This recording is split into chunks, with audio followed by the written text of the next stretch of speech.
So, hello everyone. Hopefully you can hear me. Somebody could just give me a quick hello in the chat.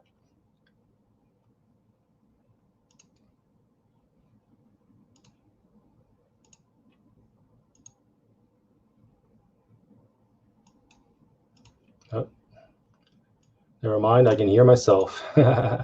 All right, so welcome.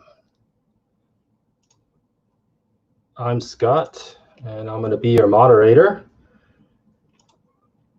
I'd like to thank everybody for joining. We have currently almost 200 viewers. That's amazing. This is better than our best dreams. And hopefully the technologies behind this conference won't let us down. That being said, this is the first for us. We've never done this before, so if we stumble here or there with the technology and with speaking and whatnot, then you'll know why, because it's the first time. It's also a strange coincidence that we are having it too.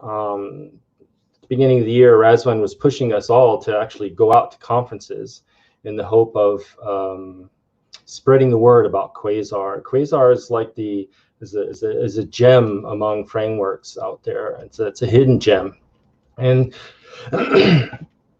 and shortly right after that, the situation with the whole world happened, the COVID-19 situation, and that also obviously put a damper on going to conferences for everyone. In one of our team chats, we actually started to discuss about how can we get the word out, and we just came up with the idea, let's just have an online conference, and this is how this came about. And it's only about just over a month ago, so we haven't given ourselves a lot of time to do this, and so it's a spur of the moment kind of thing, and hopefully we'll still do a proper job for you. Razvan obviously sends his best wishes, and he's really sorry he couldn't make it. He just fell ill just a week or so ago, and it's let's say serious enough that he needs to take time to get rested up and healthy again. But for sure, he's on the way to improvement. We know that for sure, and he'll be back soon and at the helm of leading Quasar. To our speakers, I'd like to thank you all very much. You all, or the speakers, have volunteered their time to join us. Of course, we aren't professional speakers, so go easy on us all. So we are here to share our passions and to support Quasar, and the fact that they're taking the time to do this is just awesome. So a quick word about me. My name is Scott. I've been with Quasar practically from the beginning, so almost 4 years. I had a break about a year where I couldn't support Quasar. My job didn't allow it. But I've been back for about a year and a half. I myself am a hobby programmer, not the best programmer either, but I help where I can when it comes to support, and I'm also helping doing the marketing of Quasar. As you can see, I'm going to be your moderator today. So enough about me. Before we begin, I'd like to make a note to you all that if a question comes to mind as the speakers are speaking and presenting, write it down in the chat. I'll be following the chat as they go along, and I'm going to do my best to pick out those questions, and we'll have a short Q&A session after each session.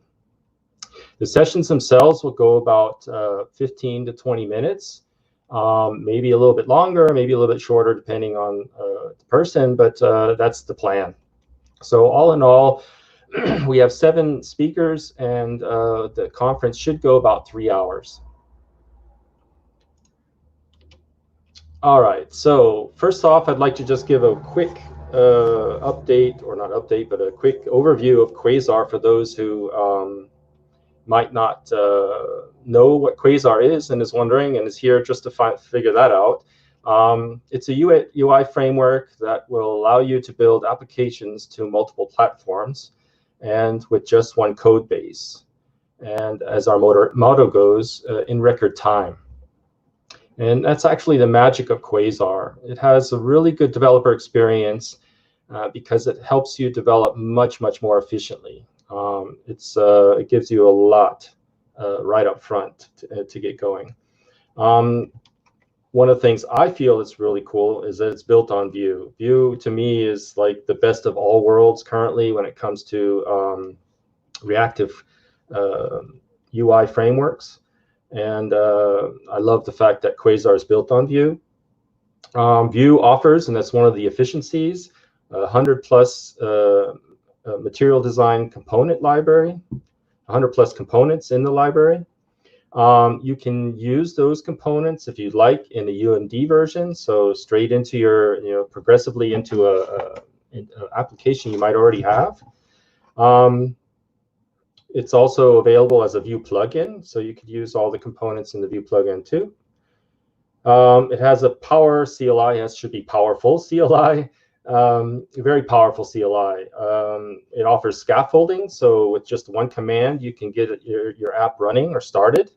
It offers an awesome dev experience with a dev server backed by Webpack. And this is where I think Quasar sets apart from all other frameworks, is that you can, with simple commands, build out to all of these build targets, SPA, PWA, and you can get those with server-side rendering, Cordova, Capacitor, Electron, and of course the new browser extension.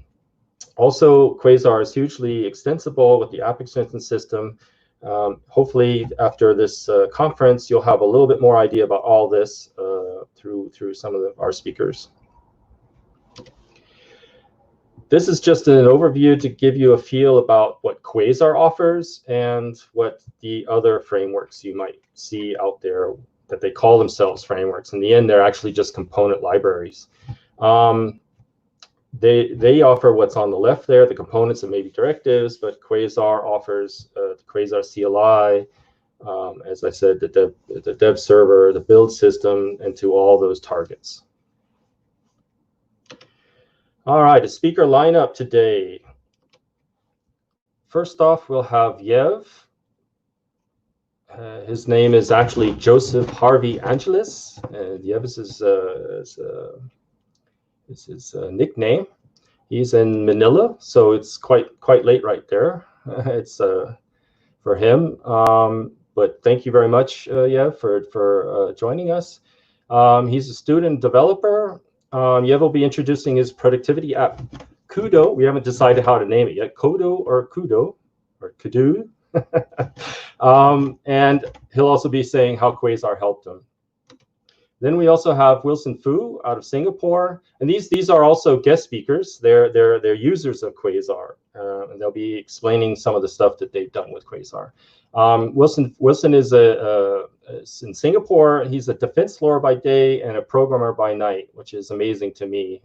I can imagine being a defense lawyer is quite a bit of time, takes quite a bit of time. So actually programming too is interesting that he can get that done. But Wilson will also be introducing the app he built, which is actually a game, so quite unique. He'll tell you about the app and how he got Quasar to support that game environment. Then we've got Natalia. She's in Kiev, so we're going across the world here, which is interesting. She's in Kiev, Ukraine. She's a Vue core team member, and thanks a lot for joining us, Natalia. Natalia will be telling the story of Vue 3 and how it finally handles attributes. So it's quite a specialized talk about Vue 3. Should be quite interesting. So in rounding up the guest speakers, we have Danny Connell.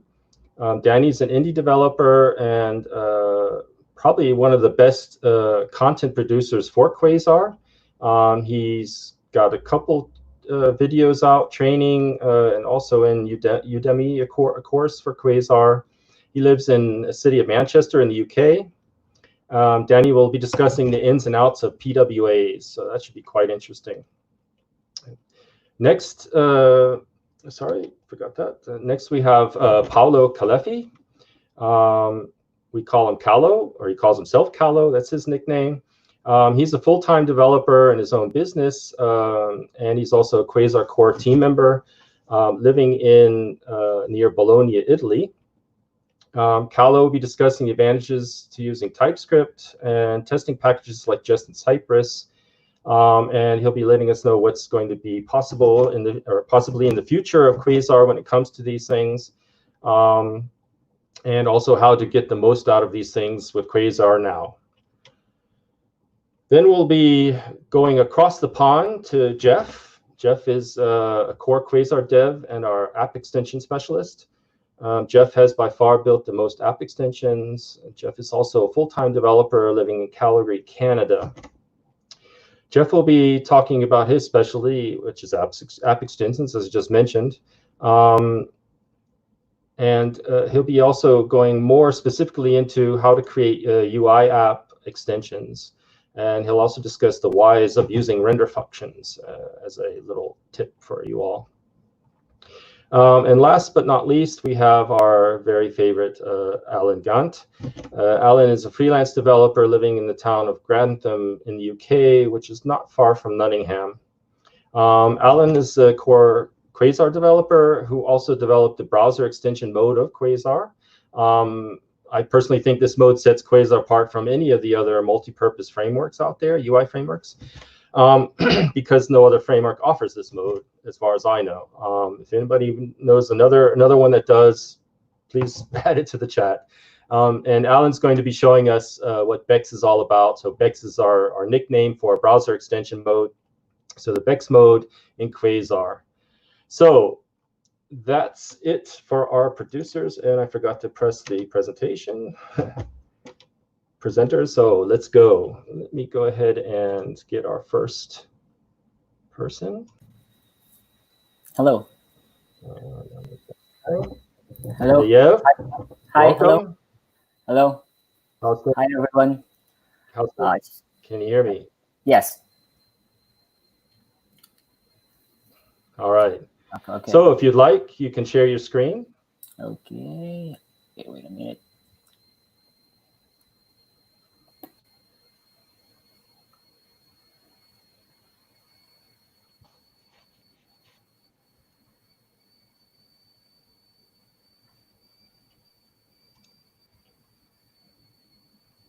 All right.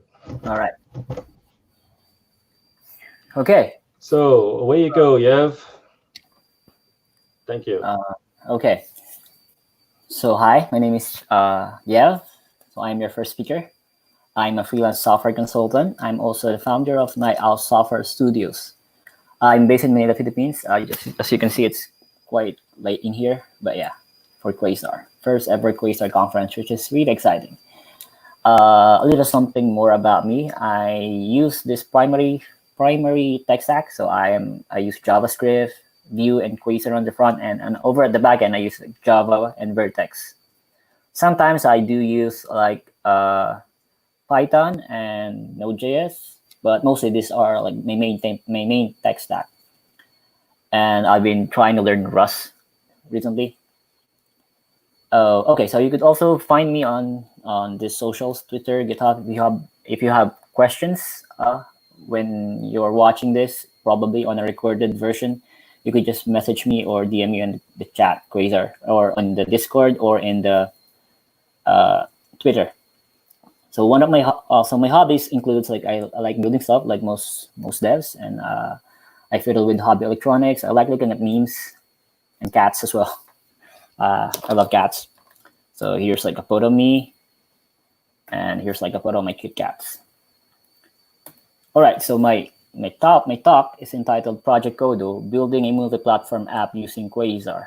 I've been using Quasar for about like two and a half years, and it's really convenient. So as a freelance developer, it really is super convenient and easy to use. I could probably build like a fully functional prototype in just a matter of like days, and then I could send that to my clients, have them give me some feedback, and in that way, I find myself actually have more time developing the actual product rather than mulling over the implementation details, because Quasar just really provides a lot right out of the box. So what is Kodo? Kodo or Kudu, I'm not sure either. So it's an open source project. You could check out the repo. I put it in this slide.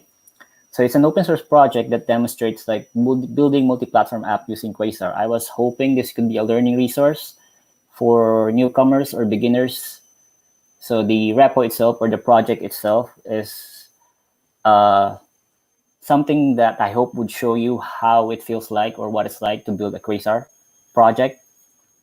So it's not really a very trivial to-do app. It's actually a full-fledged app. I'd say it's a medium-sized app. It works offline. It uses RxDB as the backend. Well, technically, it's a local client database. It's based on CouchDB, if you're familiar with that. So it uses that as the backend. It's also monetized via ads and in-app purchase via AdMob. If you're interested in how I monetize this app, I'll publish like a tutorial probably in the following days after this, because I can't put that all in this presentation. Yeah, so you could check out the live version in Google Play. Just search for Calm Night Owl and focus that app. You could also download the desktop version, which is on the website, www.getandfocus.com. It's available for Android. I'm still working on getting it on iOS, maybe in a few months or weeks, sorry. And then for desktop, it's available for Windows as a portable version and executable installer. Also in Linux, it's available as a deb and app image package. So I mean, that was built by Quasar. It's just a simple command and it builds everything. So the app itself is a combination of 3 productivity techniques that I am personally using. It's to-do list, Pomodoro, Eisenhower. So because there was a time in my life where I was so into productivity. I'm not sure if I was productive then, but I sure am reading a lot of productivity stuff. Yeah, so I think I won't discuss what a to-do list. I think everyone knows what a to-do list is. So I'm going to briefly discuss Pomodoro and Eisenhower so you could get a feel of what the actual app is like. So the Pomodoro techniques is essentially just a way for you to break down your tasks or work into intervals 25 minutes in length. Traditionally, it's separated by short breaks of 5 minutes, and then 15-minute long break after for work sprints. So it improves your focus and essentially controls your procrastination. So that's what a Pomodoro technique is like. And then the Eisenhower method is a priority management technique. So it's coined by Dwight Eisenhower. So essentially, you're just going to put your tasks into 2 categories, urgent or important, and then it should fall into either one of the 4 quadrants. So like, personally, I mean, every day for me, I spend most of my time in the morning on the do quadrant. So those are the tasks that are important and urgent, and I try to do them like every morning at the first thing in my work day. And then, I mean, of course, not everyone has like in the position where you can delegate something. So you could treat delegate quadrant as something that you would do like after or late in the afternoon. And then the decide quadrant is like something that you should probably ponder on at the end of the day before you start working the next day. So it's like planning your work schedule for the next day. So in the decide, you choose the tasks, you break them down, and you determine whether you could put them into do or delegate, or you could delete them. Because the delete quadrant are like tasks that are not urgent, not important. If you want to learn more about it, you could just Google the Eisenhower method. And yeah, you could probably use this one, even without the app. So this is what the app looks like. You can see the first one, it uses like a traditional Q tab navigation. So the first one, is the task page, the dashboard. So gestures are also available. You could like choose what task to start. When you create a new task, you could check whether it's an urgent or an important task, and it will update the priority page accordingly. So in the projects page, project is just like a kind of labeling concept that I implemented, because as a dev, most of my tasks falls in a certain project. So it just makes sense to me to like create that project organization, something like that. And then the reports page, self-explanatory. There's a reports page where there's a breakdown of tasks and how much time you work on a certain task or project. I'm working on the current feature where you could export the reports to a CSV, PNG, or SVG, and then you could probably import that to Jira or something else. And then this is what the desktop looks like. So you can see how it's drastically different. So again, this is all in one code base. You can see this is the task page, and then this is the projects page. So just going over this very quickly, because I wanted to discuss how I actually build this, or like the techniques that I use to create a multi-platform apps using Quasar. So this is the Eisenhower matrix, and then the reports. So yeah, the second part of my talk is about building multi-platform apps in one code base. That sounds really good at first. Yes, I mean, it is. But it could turn into a nightmare if not done properly. I mean, if you're not planning your components, you're building your components carelessly, you're probably going to end up like something like 2 code bases that is placed in just one code base, which will be very difficult to maintain. Well, of course, if you're trying to build like the same app that is just deployed on a different platform, but it still looks the same, I mean, probably that this won't apply to you. But most of the time, I think you will probably want to build like a different user experience for the different platforms. So let's take a look again at the priority page. This is a side-by-side comparison between mobile and desktop. So right off the bat, you could see how I was able to utilize the extra real estate over at the desktop version. So I was also able to implement like a drag and drop between the quadrants. So that's also provided by Quasar out of the box. There's a directive for that. There's an API that you could listen and implement it that way. Over at the mobile, you could see how I'm using like a call to action button to switch between quadrants. You could also swipe it. So that's also a feature that Quasar provides. So okay, there are a lot of ways that we could do this, having like drastically different UI like this between the traditionally you would probably code this in a different code base or a different project. But in Quasar, it's possible to do this in one code base.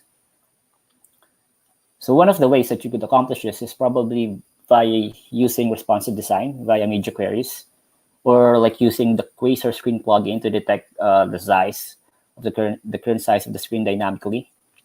Or you could also use CSS classes that Quasar provides that hides and shows like certain elements based on the platform, like desktop only, Cordova only, Electron only, so those sort of thing. We could also straight up just toggle it via VFBLs, like so. So if platform is Electron, we show the code for that, and then else, and continue doing that for all the platforms that you're trying to support. Unfortunately, I think this approach is prone to bloat. It's also very difficult to maintain, and it will probably contribute to a larger build bundle size. I mean, as you can see, essentially what we have here is we're just trying to toggle the code or the elements in and out of view.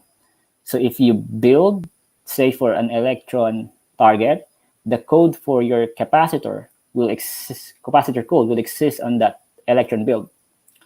It's not just being executed, because this approach can't be tree shaken. So Webpack does not know that it won't be executed at runtime. So in compile time, the code is there, but it's not being executed. So if you're building like an SPA, which that is a separate mode on itself, I think using responsive media design and responsive design or media queries is a good approach. I mean, is the right approach, because you're dynamically changing your layout based on the current size or resolution of the client viewing your website or your app. So for SPA or SSR and PWA, I think this is, well, PWA for desktop or for, yeah, this would probably be a good approach. I mean, I think this is the best approach. But if you're targeting like a specific platform, I think we could do it a bit better. We could also probably target both, including SPA and PWA. But we might need to change our approach a bit. So here's my approach. So here's the approach that I did using Codo. So it's a two-part approach. It's first implementing a platform-specific routes and then creating extensible components. So by platform-specific routes, what I mean is just creating like a separate route object for each of the platform. So you have this one for capacitor and this one for electron. So essentially what I'm creating is like a different layout structure for each platform. So in this way, I can be very flexible on what layout my target platform would look like. So that's what it's possible for Codo to look like a Discord-like or Slack-like, those signups, compared to the mobile. So finally, so the routes.js, the resulting routes.js would look like this. So I'm just importing like the right routes based on the environment variable mode, which is provided by Quasar also by default. So that will return capacitor or electron or the current mode that is running. So that's just the first part of the approach. The second one, the second part of the solution is, now that we have like a separate layout structure, we need to create like extensible components that we could use between those layout structure. So the idea was, of course, this is a contrived example. I'll proceed with a different one on the next slide, but it gets the points across. So essentially what we need to do is we should create like a component, a reusable component that exposes like props and slots that we could toggle or configure in a way that it would fit like the target platform that we're targeting. So for desktop, for example, this one, the component should be flat and square. For mobile, should be flat and round. But because we already created like a different layout structure, this is all the rest. All we need to do is to create like a common UI library and then use them and import them between our platforms. Of course, probably you could add like a different page for mobile because you can't fit that much components in there. But for Electron, you could probably fit multiple components. So because we already have like a flexible layout structure, that one is possible. So for example, this is the projects page for capacitor. Capacitor, by the way, is just a newer version of Cordova, which is very good as well. It's created by folks at Ionic. So anyway, so this is what the project item looks like in capacitor. You can see how I'm just toggling the flat prop, and I was like adding like a more action button on that flat actions that I also implemented. So in the mobile, the layout is very simple. You have like a page, and then I just show all the project items that is in there. So that's what it looks like.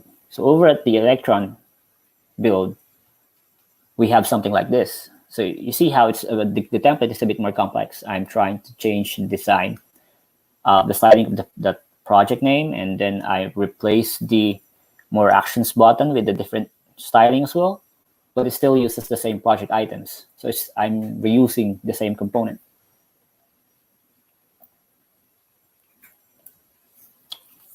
Oh, another tip is creating platform-specific component, because there are times when it's easier to create like a separate template for each platform than come up with the complex template that target both platform. So what I mean by that is that sometimes it's very hard, or it's too complex to just it's cumbersome to create like a suite of like props and slots just to achieve what you want.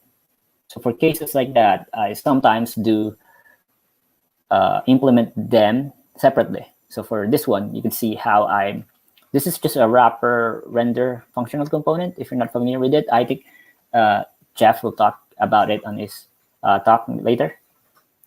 So essentially, this is just a wrapper functional component. So its main job is just display the right component based on the current platform. So it delegates everything, the data, the slots, the props, and the events over at the actual component. So now when I'm going to use it on my component, on my template, so for example, this one for capacitor or even for electron, I'm just going to import them like this and then use them like so. Of course, I'll probably add the events as well. But for simplicity, I just put it like this.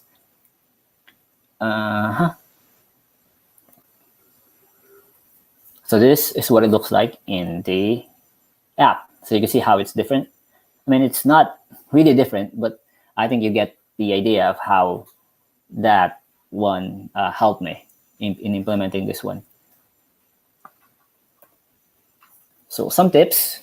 So another tip is creating mixins. So you should extract mixins. So you should create components based on behaviors, extract mixins out of it. Or actually, you could also use the Vue3 composition API. That's much better. But currently, this is what I have at the time of building this code. I'm using mixin. So this is what the current code of Pomodoro component. Everything is already in there. So the actions, the methods, the data, and then that one I've extracted, and then I use that for Pomodoro desktop component and also on a Pomodoro mobile component. So yeah, but be very careful about the components that you're extracting. So you should extract components based on behavior. What I mean by that is, for example, if you have a certain component that behaves like a button in capacitor, it should still behave as a button in electron. Because if not, it's probably not a button. It might be something else. The concept that you're trying to encapsulate as a component might be different. It might be like two components, or it might be the change should probably happen on a layout level or like the page level, that sort of thing. So as a key takeaway, I always try to like build components based on the behaviors or if they emit the same events. So in that way, I'm more or less sure that it is an actual separate component that stands by itself. So my final tip is in code organization. So consider placing your reusable components in a separate directory like lib or source commons, because this opens up opportunity for you to extract Quasar app extension, which I guess Jeff will also talk about in his talk, which is really exciting. So essentially, you could create like your own UI library using this one. So then you could package it up and use it across all your projects. I mean, imagine if you're part of an organization and you're like building a suite of software products. Say you have like a user-facing app, you have an admin-facing app, and they all follow the same look and feel or the same style guide. You can like extract your own UI library and use them all throughout your code bases. So that is the power of like Quasar app extension, which is really cool. Also, technically, if you don't like material, say the material look and feel, you could technically not use it. You could create your own, because that's not mandatory. I mean, it's optional. You could import Quasar component as you like. So you could probably create like your own UI library based on Tailwind, based on Bootstrap, or something else that you like, and then create an app extension and then use it. Probably share it as well, so we could also use it. Yeah, I think that's it. That's the end of my talk. If you have questions, just take it to Scott, or if you're watching this on a recorded version, just message me. So yeah, you can hear me? Yeah. All right. So there was a couple questions. Thanks. First off, great presentation. Just to double check though, one of the questions was about getting the link to your repo. You did say you're going to open source it, right? Yeah, it's already on GitHub. I will probably post a comment or a chat, or that would be great. Just if you get off, you can just throw it in the chat as a link. We appreciate that. So we got two questions. The first one is from Ronak Manglani. Hopefully I said that right. He asked, how do you show ads on the web version, and AdMob only works on Cordova? Yeah, well, you could check. It's probably easier if you could check the source code, but the general idea was I'm using boot files. So at first I detect the current platform, and then I run like my initialization code for capacitor if it's in the capacitor mode. So, and then for Electron or for desktop or say SPA, I do the same thing. I create a separate boot file for that. So essentially I'm loading a different boot file depending on the current platform, but they all follow a certain interface. So I could like show ads or hide ad.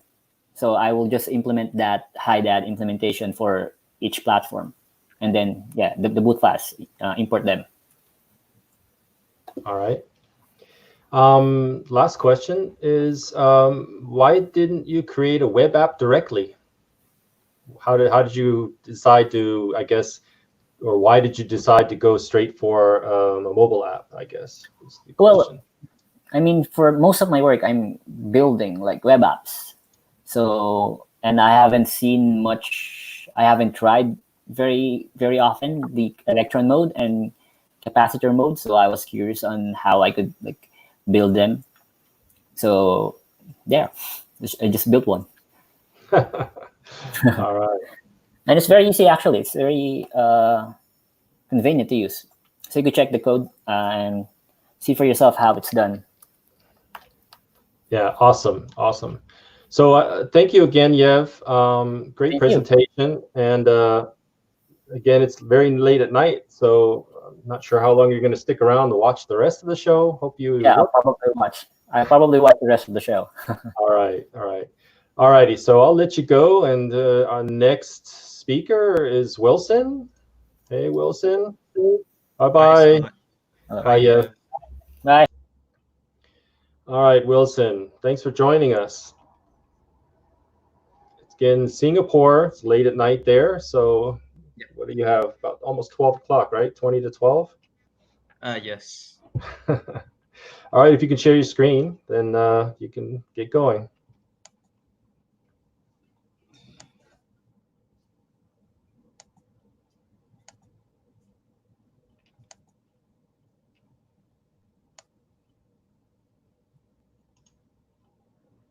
All right.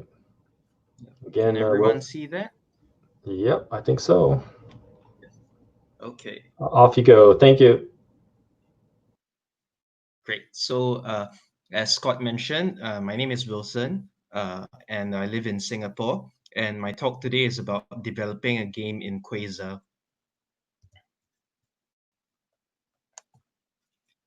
So the first thing is, if you've been involved in the HTML5 game scene, is what? Quasar and not Phaser? Yes, absolutely. Quasar and not Phaser for various reasons.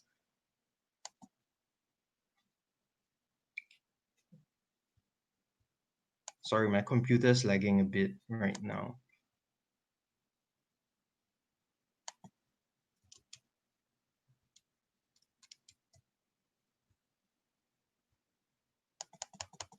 Jam. Xiao Liang. Try to record. So this was the technology. Sorry, there's a bit of lag on my end. the technology gremlins. Yeah. Okay, I think it's working now. Maybe stop sharing and resharing. Yeah. Okay. Now it works. Okay, so this is the All right. overview of my presentation. So basically, I'll say a little about me and how I got the idea. Then I'll talk a little about the game and why I chose Quasar and the game library that I chose, which is Melon.js, and the challenges that I overcame in creating this game. And finally, I'll go through some code samples on how to integrate Melon.js with Quasar. So about me, I'm from Singapore. These are exciting times right now, even in the middle of the COVID-19 infection. We're having a general election and we're going to the polls this Friday.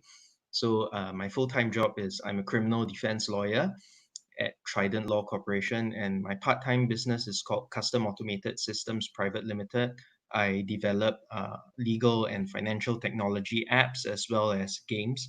And my main hobbies are software development and the Esperanto language. That's the Esperanto flag there, the green one. So how did I get the idea? Well, basically, Singapore went on a lockdown known as the circuit breaker sometime in April to May, and I was wondering what I could do with the spare time that I saved on commuting, like about an hour each way as I was working from home. And there were also 3 public holidays during that period, so I had a lot of spare time on my hands. And I thought I would be the first to create a COVID-19 game in Singapore.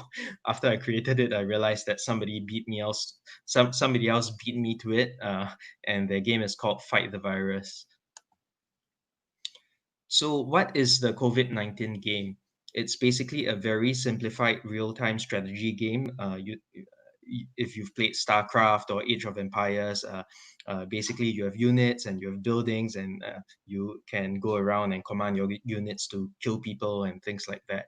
So in this game, there are only 3 types of player units that can move around, 3 types of player buildings that do various things but are fixed in their position.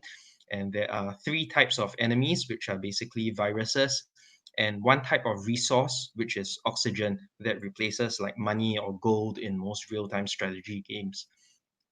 So the objective is to kill all the enemies with your units, and it currently only supports a single player mode with a random map. So the 3 types of units are basically blood cells in the body. The first is the erythrocyte or red blood cell. That's your basic builder and gatherer unit. So just like in real life, red blood cells gather oxygen from the lungs and then they send them to the organs. In the game, one thing fictional is that red blood cells build buildings. They don't build anything in real life. And the other is the lymphocyte. In real life, this is a white blood cell that generates antibodies. So in the game, it's a ranged unit that shoots an antibody icon at the viruses to kill them. And the other type of white blood cell is the phagocyte. In real life, it kills by engulfing the viruses or bacteria. And so the game mimics this by making it a melee unit. So it has to go right up next to a virus in order to kill it.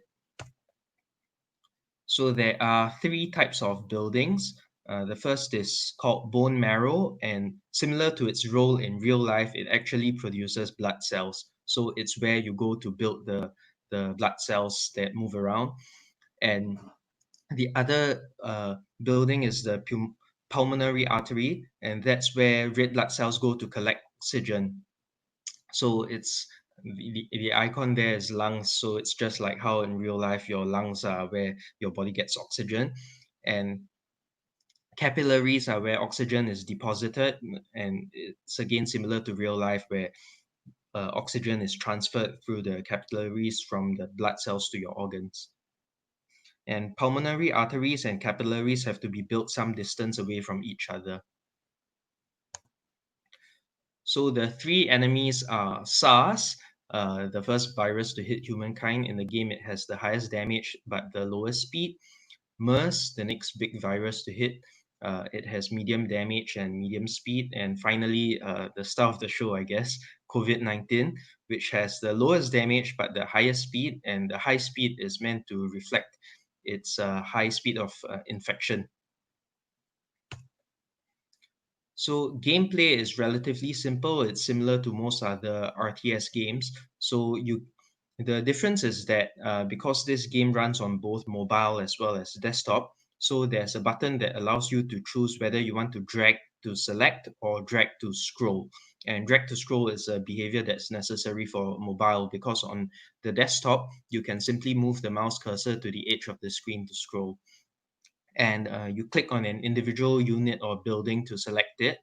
And when you select bone marrow, there will be buttons to build the different types of blood cells. And when you select a red blood cell, you have buttons to build different types of buildings.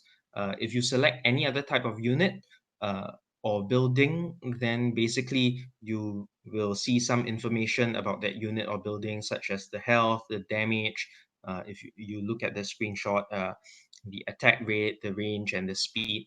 And if you select a white blood cell, such as a lymphocyte or a phagocyte, and then after that, click on one of the viruses, then that white blood cell will go and attack the viruses. So there's a tutorial which guides users step by step. It begins by collecting and depositing oxygen, and it teaches you how to build bone marrow and use the bone marrow to build white blood cells, and then finally use the white blood cells to kill a virus. So I think one interesting thing about how I built the tutorial is that I made very extensive use of promises. So every act, like for example, clicking on the red blood cell, that calls resolve on a promise, and then that moves it to the next step, which is actually another function in an array. So the question is, why Quasar? So Quasar, firstly, is multi-platform, and I think it's the only framework that supports backslash. So no other framework supports so many different platforms. I could deploy the same app to Chrome Web Store, Firefox Web Store, Cordova for Android. I don't have an Apple developer account, so I didn't deploy it on iOS, and Electron, and also as a single page app. And the good thing about Electron is that I can also deploy it to the Snap Store, so it can be downloaded on Ubuntu and other Linux computers very easily. So Quasar also has a very large suite of components, and Quasar is used for UI elements in the game. Initially, I had tried to render UI elements manually using the game library, and that was taking up a lot of time. So thankfully, there's Quasar to save the day.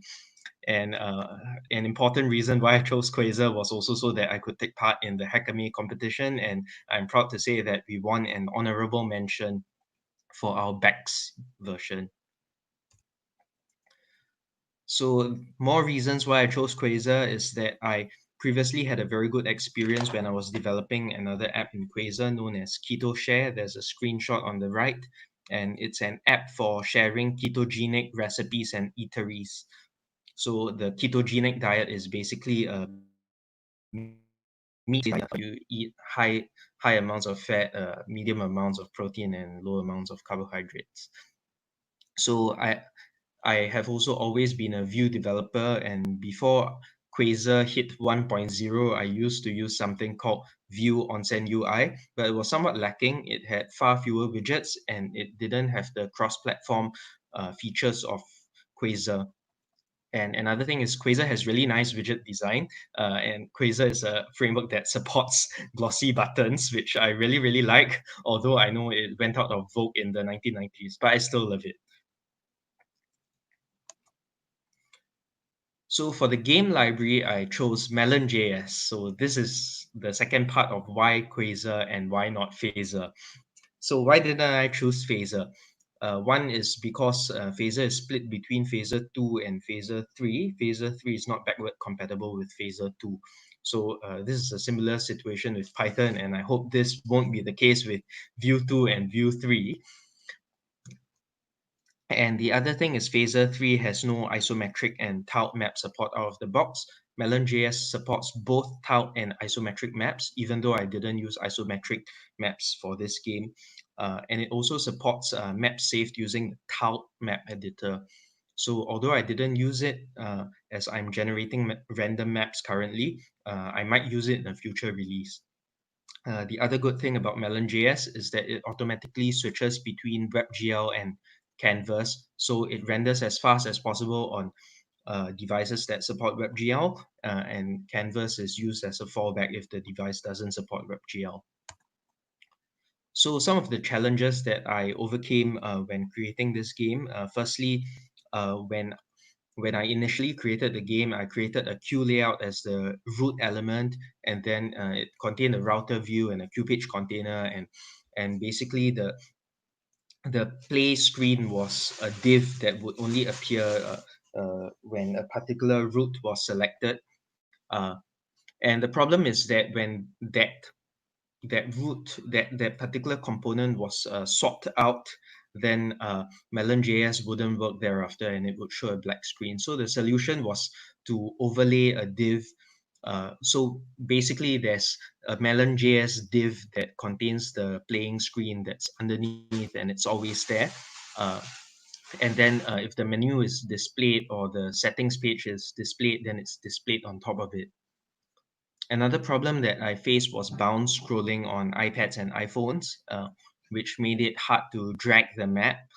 And this was partially fixed by setting the document element and body width and height to 100% and the position to fixed and overflow to hidden. But even then, there was still a bit of bouncing around on iPhones and iPads, which still makes it a bit difficult to drag the map.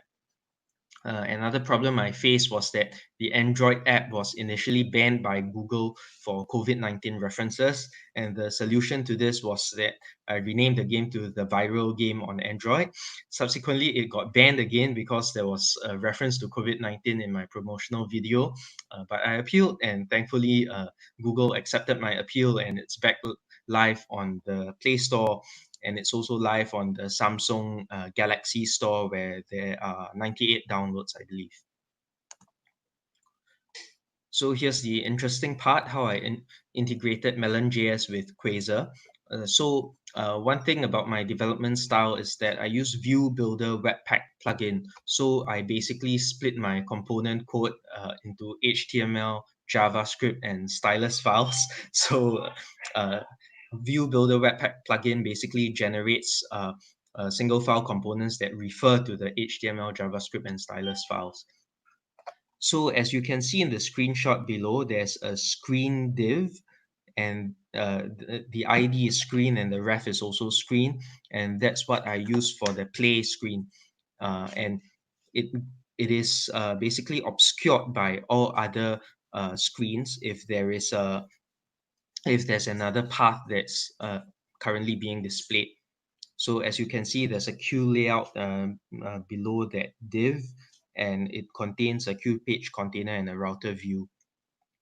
So there's also a toolbar component. You can see it on the screen. It only appears when the game is in play mode, and basically it contains the toolbar. It's a toolbar that contains the buttons to build buildings and units and show information. Sorry. Okay, so this is what my app.view.js, that's the main component.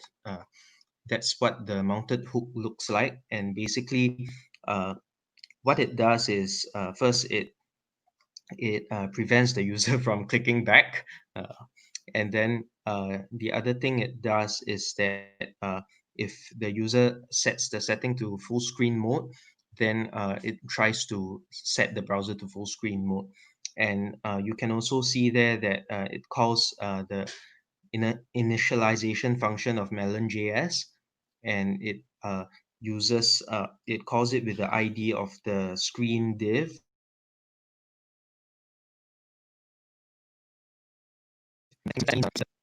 The canvas is scaled to fit the viewport, and it varies according to the dimensions of the window. And after that, it loads the audio, and then it preloads the resources. So Melon.js uses the concept of states to render screens, such as menu screens and play screens. But because I use Quasar to render all the other screens, such as the menu screen and the settings screen and the high score screen, apart from play, so I only had to have two states. One is play and the other was a blank screen. And in the play state, I used a variable called view. It's a reference to the app.view component. And basically that's used so that the play screen can communicate with the toolbar, which contains the buttons and display progress information and so on. Yep. So that's basically it. That's the URL of my games website. And I open the floor for any questions.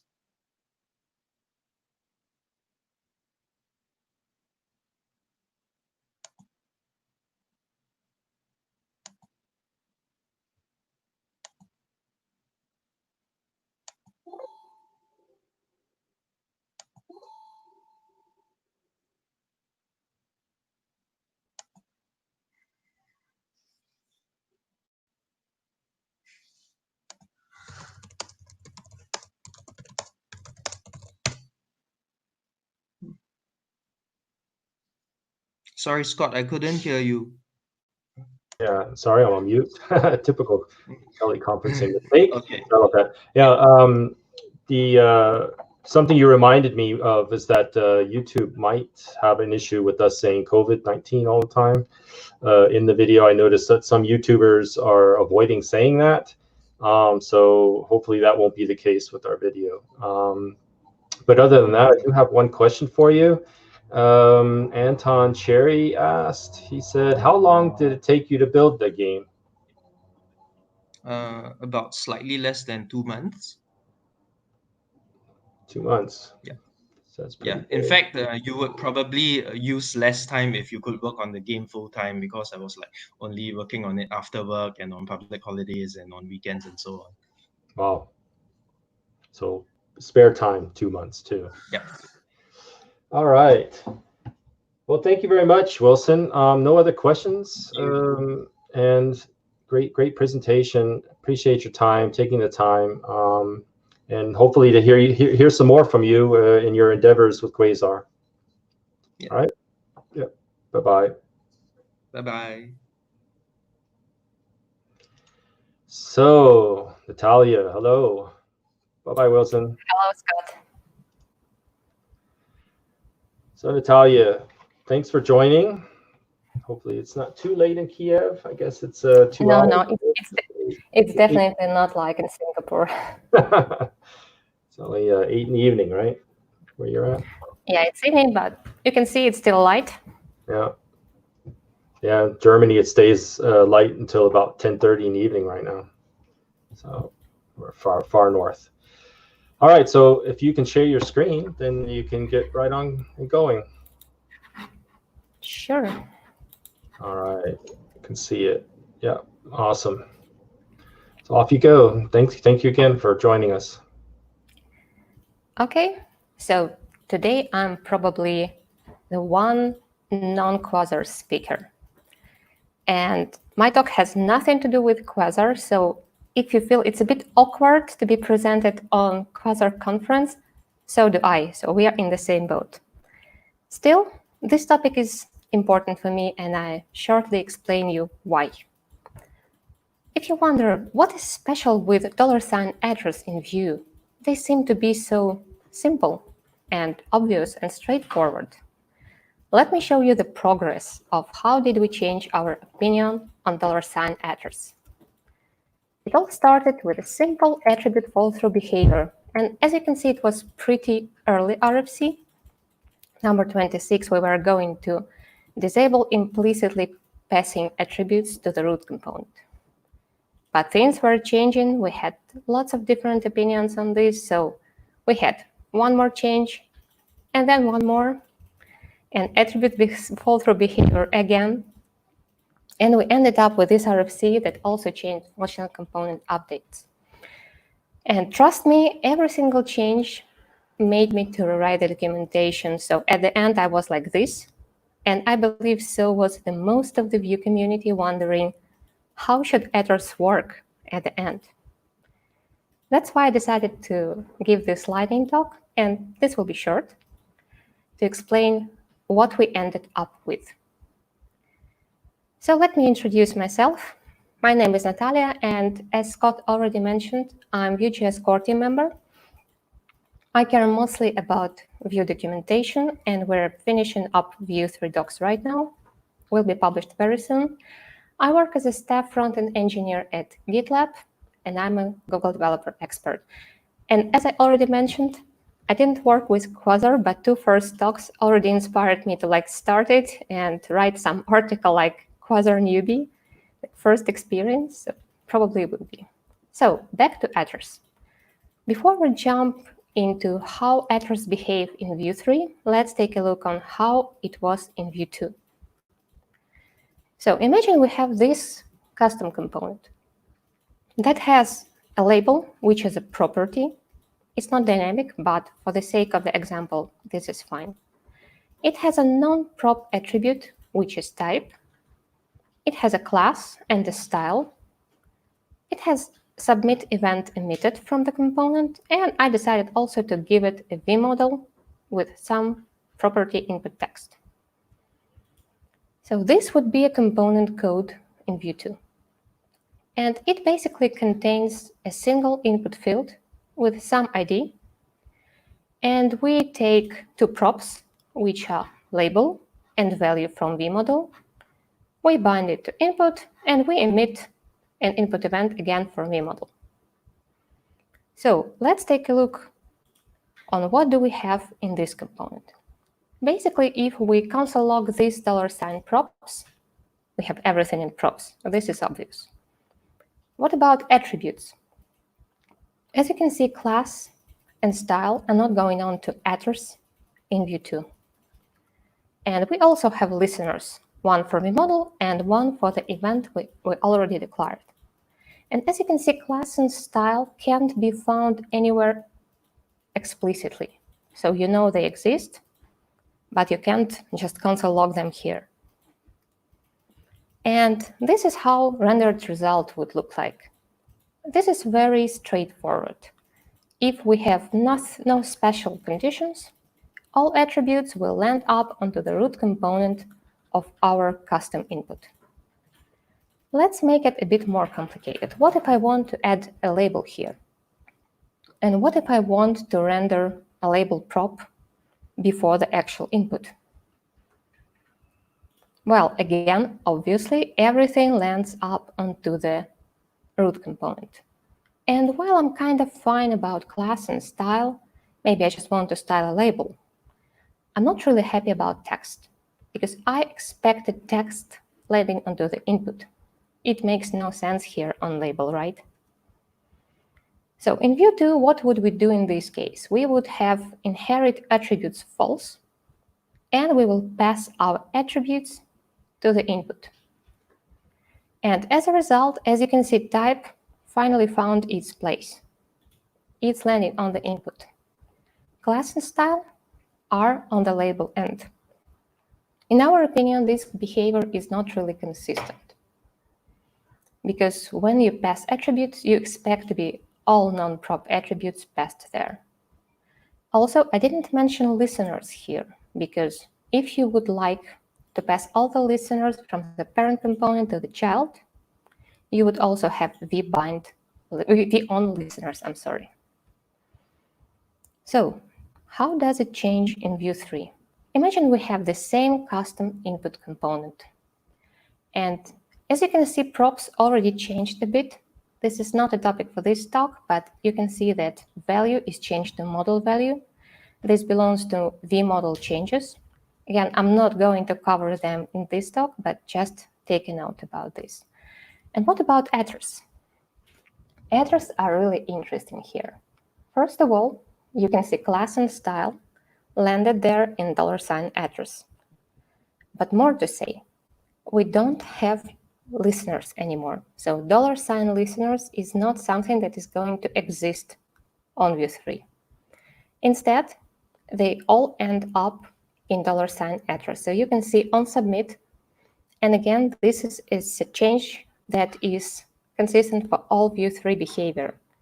Like lots of events, lifecycle hooks, whatever, are prefixed with on.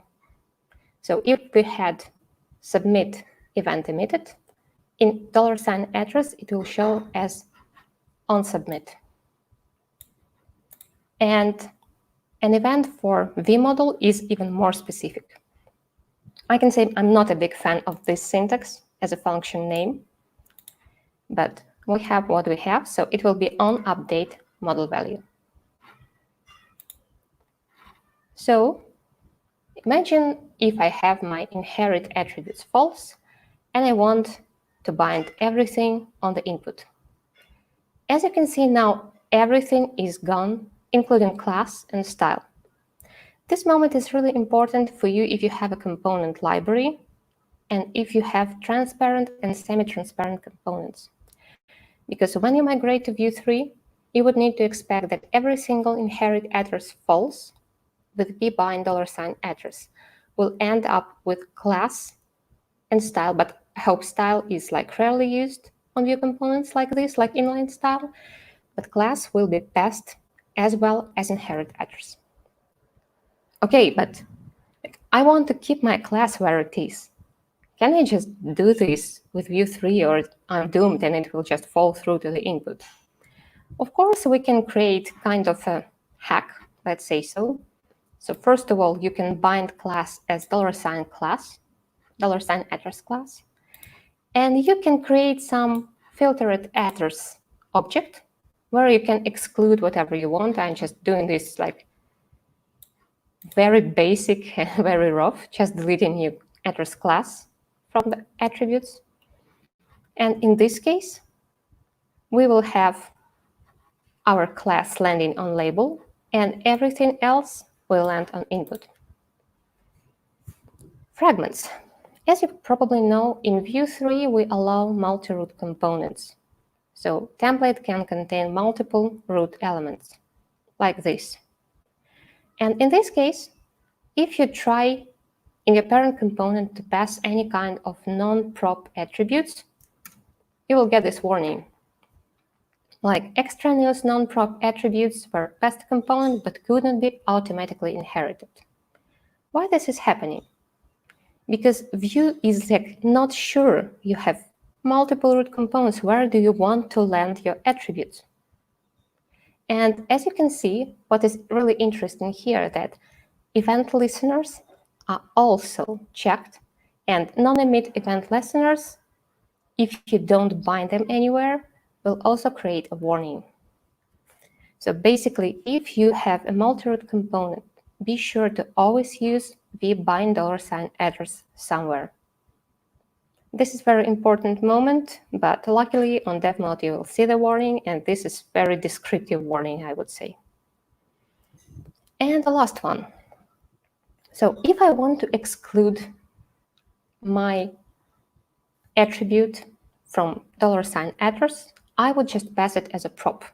So it's excluded from $attrs. But what happens with listeners? We created an additional component property, which is called emits. And here you can define any event to be emitted from your component. Again, important moment. For now, this is not required, and it will not break any kind of behavior of your components.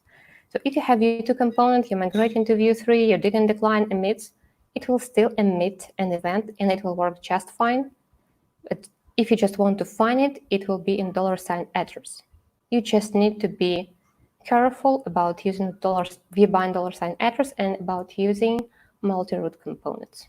So basically, if I add submit event to emits property, our $attrs will look like this. So we still have a listener for vModel and style, type, and class. But submit disappeared from here. This is basically it. I hope it was interesting, and thank you. All right. This time my microphone isn't on mute. Natalia, thank you so much. Oh, disable my screen share. This is scary.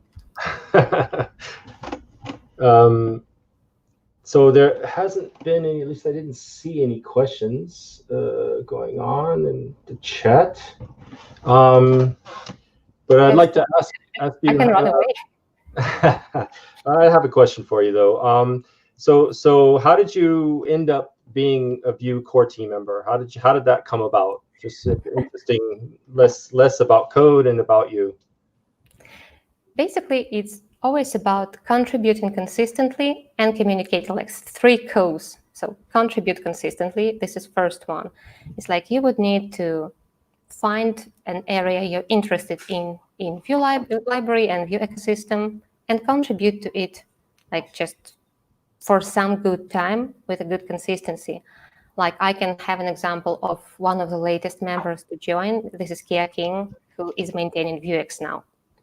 So first of all, and second one is communicate, because without you communicating with the team, it's really hard to work with the contribution. So I was communicating with the documentation team for a long time, especially with Chris Fritz.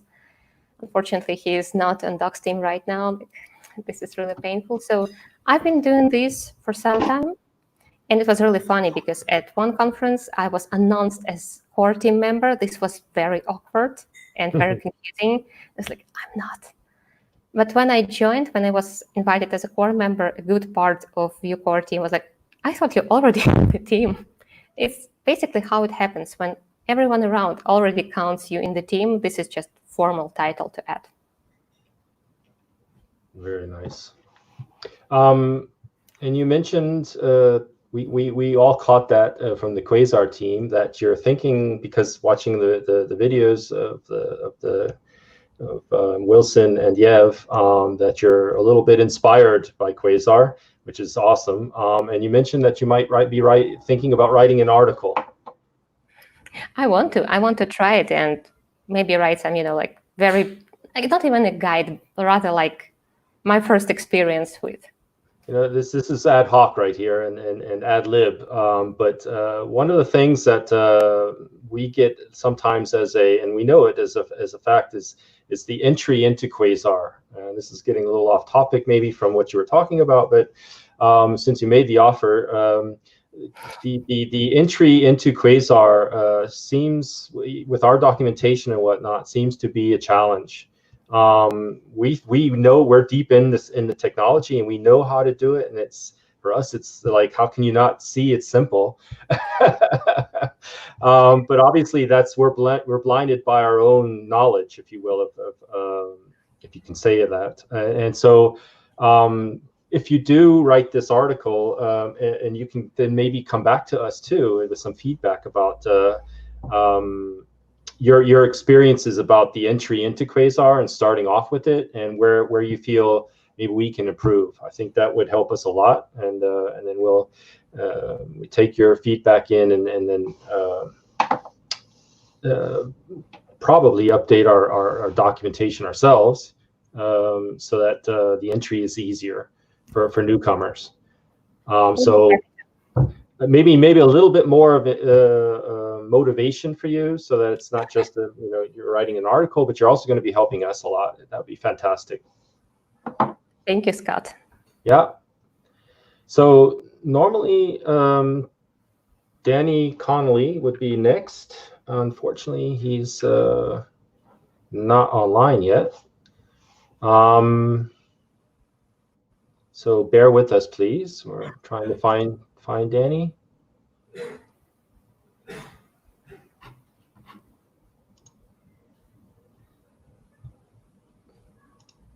Add Allan to the stream. Allan, you there? Hey everyone. Yeah. So Allan's a little bit earlier than he'd usually be, but he's also let's say currently the lead for Quasar as Razvan is out. He's taken over that role. Awesome. And his screen. Yeah, you there, Allan? It looks like you're frozen. Uh-oh. Natalia, if you need to go, just sign off from the show. And sorry for leaving you in this awkward moment, but it's okay, no problem. It was nice being there. Bye. Thank you again very much. Thank you very much. Yeah, this happened when we were testing too, and Allan was going to share his screen. Allan, you look like you've gotten frozen, so now I'm all alone. Yep, I had a feeling. Technical difficulties are always fun. And of course, we're live. Oh, and we've got Danny. Hey, okay, now we got Danny. I had a feeling. Technical difficulties. Yeah, sorry about that. I totally forgot that I needed to open up the stream link. No worries.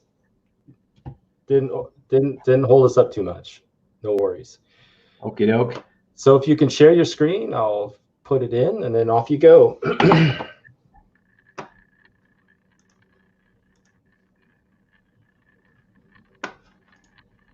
All right. Yep, we got it. Everything working yet? Okay. Yep. My name's Danny Connell. I'm an indie app developer and coding instructor on YouTube and Udemy. And you can find my YouTube channel at dannys.link/YouTube. And today I'm going to be telling you how I created a progressive web app with Quasar and integrated the 5 core PWA features, which are home screen installation, pre-caching, caching strategies, background sync, and push notifications. So I'm going to describe what each of these things is and then show you how I integrated each one into the app, roughly speaking. But first, I'll just show you the app that I'm talking about. This app is called Quasargram, and it's an Instagram clone. And you can see it running here in Chrome desktop and on a real Android device as well. And so we have 2 pages in the app. The home page, which displays a list of posts, and each post has an image and a caption, location, and the date the image was posted. And then on the camera page, we can access the user's camera if they give us permission. We can take a photo and enter a caption, and we can find the user's location if they, again, give us permission. And then we can post an image, and then we see that on the home screen. So this app contains all of these 5 features that I'm going to be talking about. So I'll just go through each one at a time. So first one, home screen installation. This is probably the most self-explanatory. Basically, we can prompt the user in some way to install our app, and we can prompt them however we want to. So we could show a banner, or we could show an annoying pop-up, or we can threaten them, tell them that if they don't install it, we'll do bad things to them. Whatever you want to do. But once they click that call to action, we can then trigger the native app installation pop-up. If they click yes on that, then the app will be installed to their home screen, and it'll be installed with a nice native style app icon. And if the user launches the app with that icon, the app will launch in full screen with no browser Chrome, which gives the user a much more native app-like experience, gives them convenience because the icon is on the home screen. And because it's on the home screen, they're much more likely to keep using the app and engaging with it. So how do we set up home screen installation? So the first thing we need is an icon if it's going to be on the home screen, and not just one icon, but we need a bunch of different icons for, excuse me, for all the different platforms in different sizes. And we could spend days creating these icons one by one, or we could just use Icon Genie, which is an amazing CLI tool, which will take a source image and generate all the icons we need in all the different sizes. So once you've got Icon Genie installed, which you can find out how to do on the Quasar site, then you need a source icon. So in the root of my project, I have this icon PNG, and this needs to be quite big. So this is 1240 by 1240. And then all we need to do is run a command such as Icon Genie generate -i, and then the path to the icon, the source icon, .png, and then we can pass in any options. So I'm going to pass in the skip trim option, which will stop Icon Genie from cutting out the space around the image. And that's all there is to it. That will generate all the different icons we need and these will be stored in the public folder. So you can see all these here, and it even generates launch screens and stuff as well. And then the next thing we need to do is set up the manifest file. And this is a JSON file, which we can use to customize our PWA settings, mostly settings around how the app will look. So if I click view source on this app, I'll just search for manifest. You can see this manifest.json file here. If I open that up, you can see this file with all the different settings. And without Quasar, we would have to create this file manually and then link to it. But Quasar will actually generate this for us. So all we need to do is jump to the Quasar config file in the root and jump to this PWA section and then the manifest section. And you can see all the different options here. So we can set the name, short name, description, display mode, which is whether it should be completely full screen or whether it should still have some browser Chrome. And we can set things like theme color. So I've set the theme color here to this dark gray color, which you can see in various places depending on the platform. So for example, on Android, you can see that color at the top of the browser there. And so once you've set up all your manifest options, then we need to listen out for the before prompt install event. So I'm just going to jump to my layout file, which is in source layouts main layout.view. And in the mounted hook, I'm just listening out for this before install prompt event. And this will be triggered when the browser is capable of and ready to install the app to the home screen. So this event will only be fired on devices that actually support home screen installation. But once that event is fired, we then need to store that event in a variable because we need it to fire the native installation prompt later. So I'm just stashing it in this deferred prompt variable. And then we need to show some kind of prompt to get the user to install the app. So in the case of Quasargram, I'm just showing this blue banner at the bottom, which just says it's Quasargram. We can see that on both Chrome and Android because you can actually install Chrome apps on Chrome as a Chrome app instead of to the home screen. And once the user clicks yes on this banner, then I'm triggering this install app method.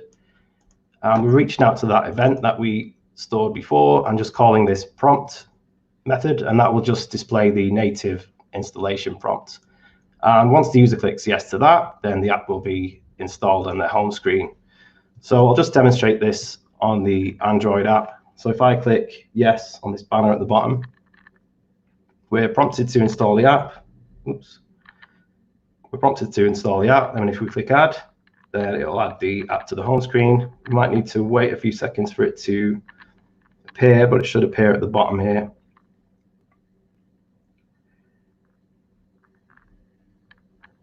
Please appear. Yeah, there we go.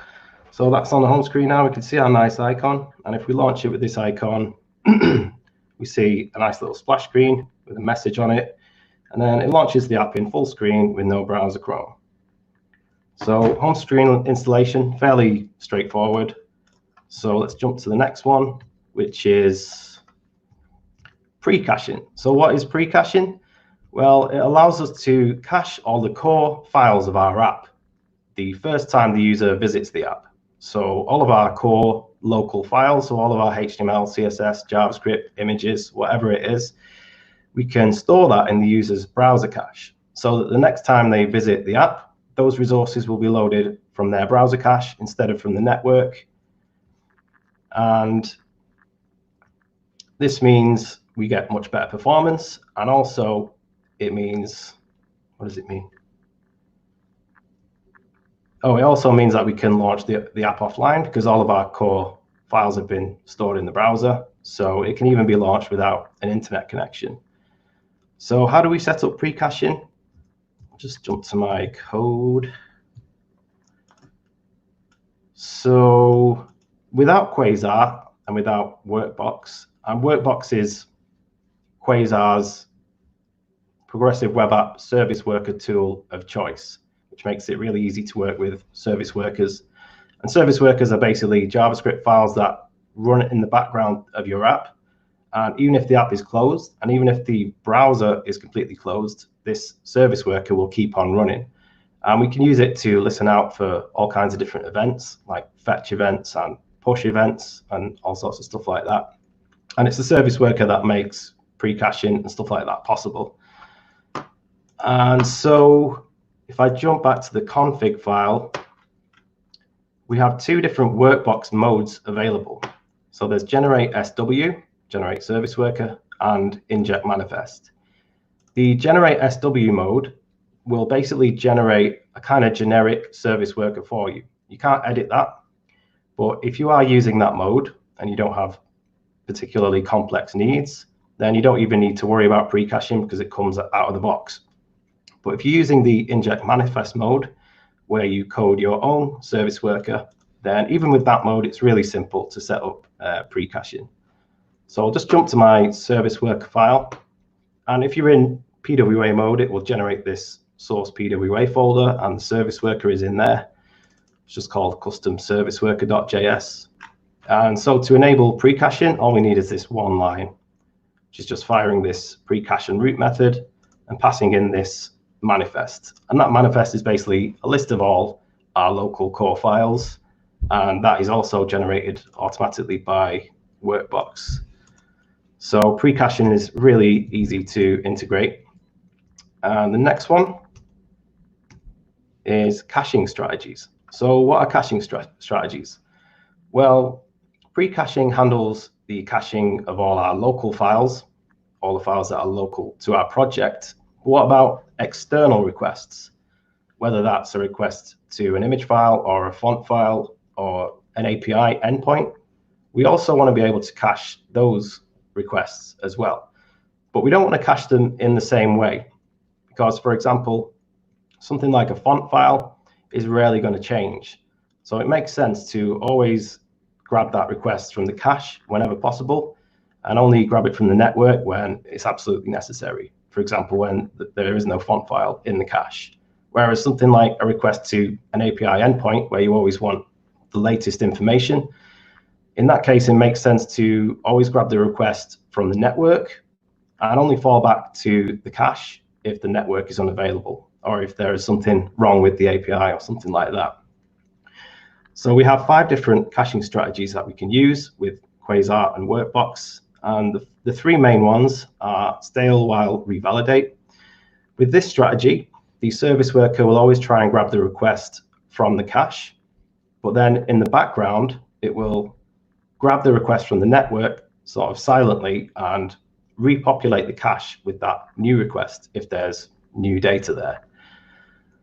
And this is kind of like it's a good catch-all strategy for most requests because it's fast, because the user gets the request from the cache. And although they might not always have the very latest data or file or whatever it is, they will receive the latest data over time with this strategy. Then we have the cache first strategy. And in this strategy, the service worker always tries to grab the request from the cache first and only falls back to the network if it can't get it from the cache. So this is good for things like font files, which are not going to change very often. Then we have network first, which is good for API requests and stuff like that. So the service worker will try and grab the request from the network. And if it can't get it from the network, it will fall back to the cache. And then we have 2 lesser used strategies, network only and cache only, which are fairly self-explanatory. So how do we integrate caching strategies? And again, we do this in our service worker file. And without Quasar and Workbox, this would require an enormous amount of code and logic, but Workbox makes this unbelievably simple. All we need to do is fire this, this register root method, which will set up a new root or a new strategy. And this expects 2 main parameters. The first one is a capture parameter. And this tells Workbox which URL should be a match for this particular strategy. And you can use a regular expression like this, or you can use an exact string, or you can use something like starts with or ends with to target URLs that start with or end with a particular phrase. And then the second parameter, we just pass in the strategy that we want to use for these URLs that are being matched. So in this case, I have a stale while revalidate strategy for most requests. So this is targeting basically anything that starts with HTTP. So basically most requests. And then I have a network first strategy here, which is targeting my API calls, where we want to get the most up to date information most of the time. And then finally, I just have a cache first strategy for Google fonts, because Google fonts are not likely to change, so we might as well just always load them from the cache whenever we can. And that's all there is to it to set up caching strategies. So again, that's pretty simple. So the next one is background sync. So what is background sync? Well, if pre-caching and caching allow us to make our app performant and make our app launch offline, then background sync allows us to make our app fully functional offline. So let's say a user tries to create a post in our app, but they don't have an internet connection. Well, usually that request would just fail. But with background sync, what we can do is store that request in a queue for later in the user's browser in an IndexedDB database. And then later on, when the internet returns, our service worker will detect that the internet has returned and will begin trying to resend those requests that are stored in the queue one by one. And with a little bit of work, we can even display the data that's contained in the queue and display it in our app. So how do we set this up? Well, the first thing we need to do is create a queue. So I won't describe everything the code is doing here, but basically I'm creating a new queue here. I'm calling it create post queue, because this is requests. This is for requests to my API endpoint that creates a new post. Once we've set up a queue, then we need to push requests to that queue that we want to be stored in that queue. So we have I'm listening out for the fetch event here, and the fetch event will be triggered for every request the app makes. So first, we want to make sure that the URL of that request matches up with our create post endpoint URLs in this case. And if it does, then we clone that request essentially, and then push it to the queue that we created above. And if I jump back to the queue, we have this on sync event. And if the user has an internet connection, then the request will be pushed to the queue and then immediately fired off to the network and then removed from the queue. But if the user doesn't have an internet connection, then it will stay in the queue. And then when the internet connection returns, this on sync method will be triggered. And at that point, it will try firing those requests again from the queue. And if a request is successful, it will be removed from the queue. And if it's unsuccessful, then it will be pushed back into the queue. So this is a little bit more complicated than the other things, and I'll just demonstrate this working in the app. So I'm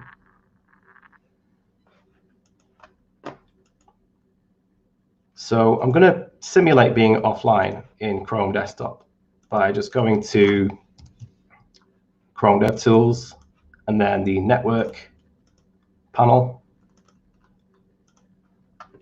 And just changing this option here to offline. So the app is offline here, and I'm going to try and create a post.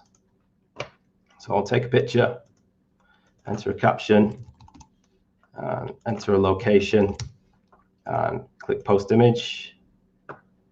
And even though this app is offline, you can see the post we just created within the app here, and it's got this kind of red color, and it's marked as stored offline.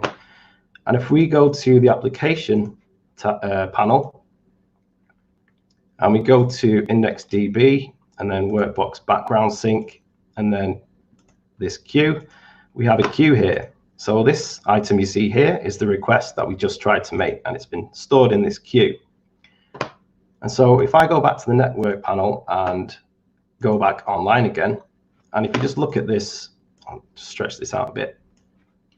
If you just look at this post here that's currently marked as stored offline, I'll set this back to online. And you can see that's now changed to white again. And if we jump back to the queue in the IndexedDB database and refresh that, you see that item has been removed from the queue, because that's now been pushed off to the network and our post has been added to the database.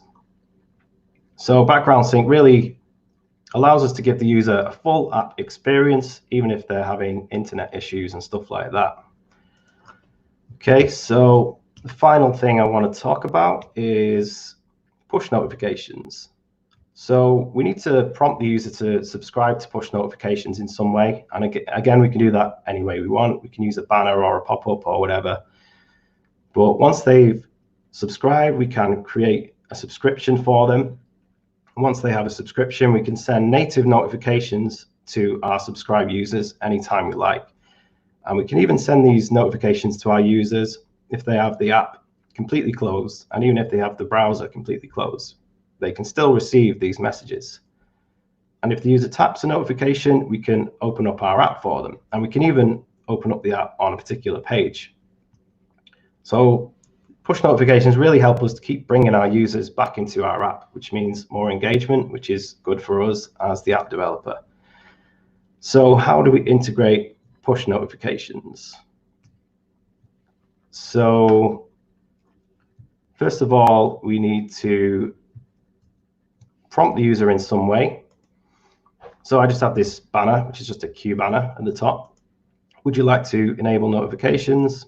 If the user clicks yes on that, then just jump to my home page component. Source pages, page home. If they click that yes button, then this enable notifications method is fired. First, I'm just checking if notifications is supported on that particular browser. And if it is, I just fire this notification.request permission method, which will trigger the native dialog, which asks for notifications permission. And if they click yes to that, then first of all, I check for an existing push subscription, because if they already have one, we don't want to create another one. So I'm doing that by reaching out to the service worker and this push manager thing to get any existing subscriptions. Then if they don't have a subscription, we then create one. And we create one by using this push manager.subscribe method. And we need to pass this fancy key in here because we need to use some keys to secure our push subscriptions. But I won't get too much into that now. But once this is successful, it will return a subscription object. And this subscription object will contain some keys, and it will contain, most importantly, a URL. And that's the URL that we need to send our push messages to in order to get a message to that particular user, to that particular browser and device combination. So we need to store this object somewhere if we actually want to send push notifications to this person later on, which is why I'm then passing that subscription object to my backend here, where I'm saving that subscription object to the database. And I'll just jump to my backend now and to my create post endpoint, which is fired whenever someone creates a post. So after that post has been created, which is here, I then fire this send push notification method, and this will grab all of those subscription objects that we stored in our database in this subscriptions collection and loop through them one by one and configure a push notification and then send the push notification using the web push library. And then we need to listen out for that push notification before we can actually display one. And again, we do that in the service worker. So if I go to custom service worker.js, scroll down, we have a push event that we're listening out for here. So this will be triggered whenever our service worker receives a push message.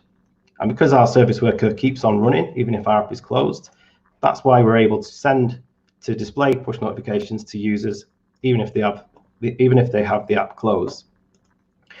So this event will then receive the push notification, which we sent from our backend to the relevant push server, because all the different browsers have their own push servers. Then it'll be sent on to this service worker, and then we just set up a notification and then display it to the user with this show notification method. And I'll just demonstrate this working in the app. So, and to show that it works even if the app is closed, I'm just going to close the Android version. I'll close this completely. And first of all, I need to enable notifications on desktop. So I'm going to click yes on this banner here. Then I'll click allow. And we should see, we see an initial notification which just says you're subscribed to notifications. And now whenever we create a post, we should get a push notification. So I'll create a post now, take a picture, enter a caption, and add my location. Click on post image, and we see the notification there on desktop says new Quasar post. And if I close the app on desktop and click this notification, you see that it opens up our app again on the home page. And if we look at the Android version, even though the app is completely closed, if we look at the top here, we can see a little camera icon, and that's from our app. And also if we look at the app icon, you can see it's got a notification there. And if we swipe down to notifications, we can see we have push notification, which says new Quasar post. And if we open this up, it will even show the image that was posted. And if we click on this push notification, then it will open up the app on the home screen again. So that's about it for push notifications. And that's about it from me. So that's basically, in a nutshell, how I created Progressive Web App with all of these core features, PWA features. And if you want to learn how to create this app, this Quasar app, there's a course that should be out in, if not July 2020, then August 2020. And if you don't want to miss that, go to dannys.link/QuasarPWA. All right, Danny. Awesome. Awesome presentation. A lot about PWA there. And also, it's obviously quite an interesting topic because we got quite a few questions. So hopefully we get to some yes and no's, so maybe they'll be quick. Yeah. One question is from a couple people. Is this open source? So can people look at what you've done here, or is it part of your course, or can people see this code? Yeah, it's part of the course. I don't know. I may put the code on a repo at some point. I'm not sure, but it'll definitely be available in the course. So basically at the end of every module, I'll provide the code for up to that point in the course. So okay, so if you want to see the code and use the code, you want to take part in Danny's course. Yeah. Oh, is there any way we can get rid of this never-ending? Yep. Oh, there we go. Next question is from Bezan Sela. He's asking about animated icons. Do you know if there's a way to also add them into Quasar, like the animated app icon of Netflix? As in the actual icon that sits on the home screen? Yeah. As in animating that? Yeah, animating it. Is that possible through Quasar? Or I didn't even know that was a thing, to be honest. Because I mean, I'm an iOS user, and I've never seen an animated icon on iOS, so I assume that's an Android thing. But yeah, I didn't even know that was possible. So that's definitely something to look into. Maybe it's the splash screen that they're talking about too. So when you open up the app, you get the splash screen that might be animated. I'm not sure. Right. Yeah. Again, I don't know how to create animated splash screens, but yeah, it may well be possible. All right. Next question is from Anton Cherry. He's asking, and I guess this is maybe your opinion about the Quasar documentation when it comes to PWA. Is it a good in your opinion? As he's asking, and of course, Anton got his Danny's training or course that you can go to for sure. But the docs, how would you say are they get your feet wet type of docs, or does it explain a little bit more? Or I think, if I'm honest, I think it could do with a little bit of work because, yeah, I struggled to get very far with PWA mode. I kind of got started from the docs, but I actually needed a lot of help from the Quasar community. So guys like Callo and Jeff and Yusuf.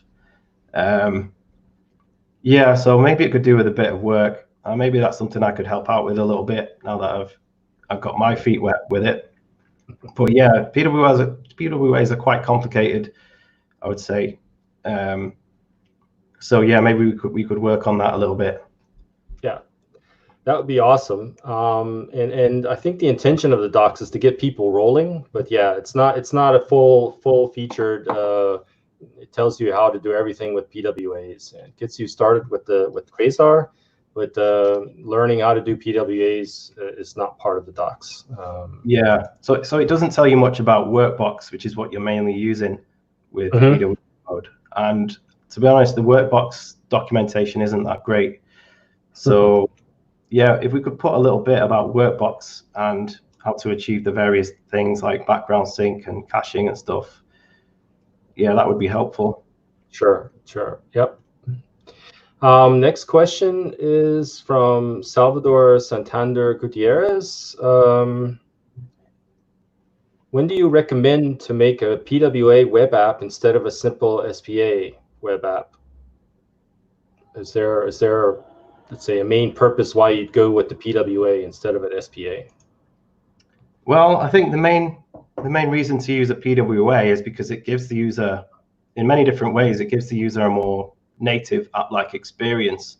So for one, they can install it to the home screen with a nice icon, so they're much more likely to keep using it. Two, it will launch in full screen, which again is more like a native app, so it's a better experience for the user.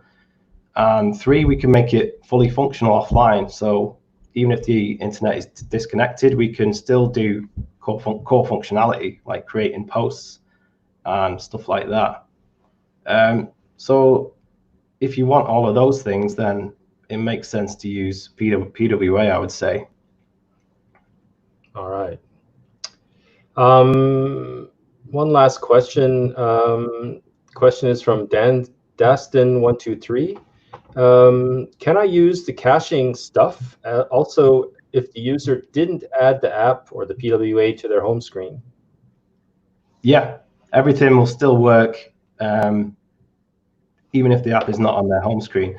As long as they visited it in the browser and they've clicked on enable push notifications, then yeah, it should all still work. The push notifications will work and the caching will work, because just by visiting the app in the browser, the service worker will be installed and will start doing its thing. So yeah, it doesn't need to be on the home screen for all that stuff to work. All right. Cool. So those are the questions. Danny, thanks so much for your time. Awesome. Really appreciate it. Thanks for having me. I'm happy to be here. Yeah. Danny is the last guest that we have, and now we're going to turn to our core team. So Danny, I'll let you go. Cheers. See you later. Cheers. Cheers. So now we've got Callo. Hello, Callo. Hi, Scott. How are you? Are you nervous? The nervousness is wearing off. Okay. I'm kind of nervous when Danny didn't show up, but he showed up. So it's great. So is it still really warm in Italy? Yeah. Actually, it's like 35 degrees, and I have air conditioning hub, so I'm still sweating a bit. So. Alrighty, so if you can share your screen, and we can get rolling with your presentation.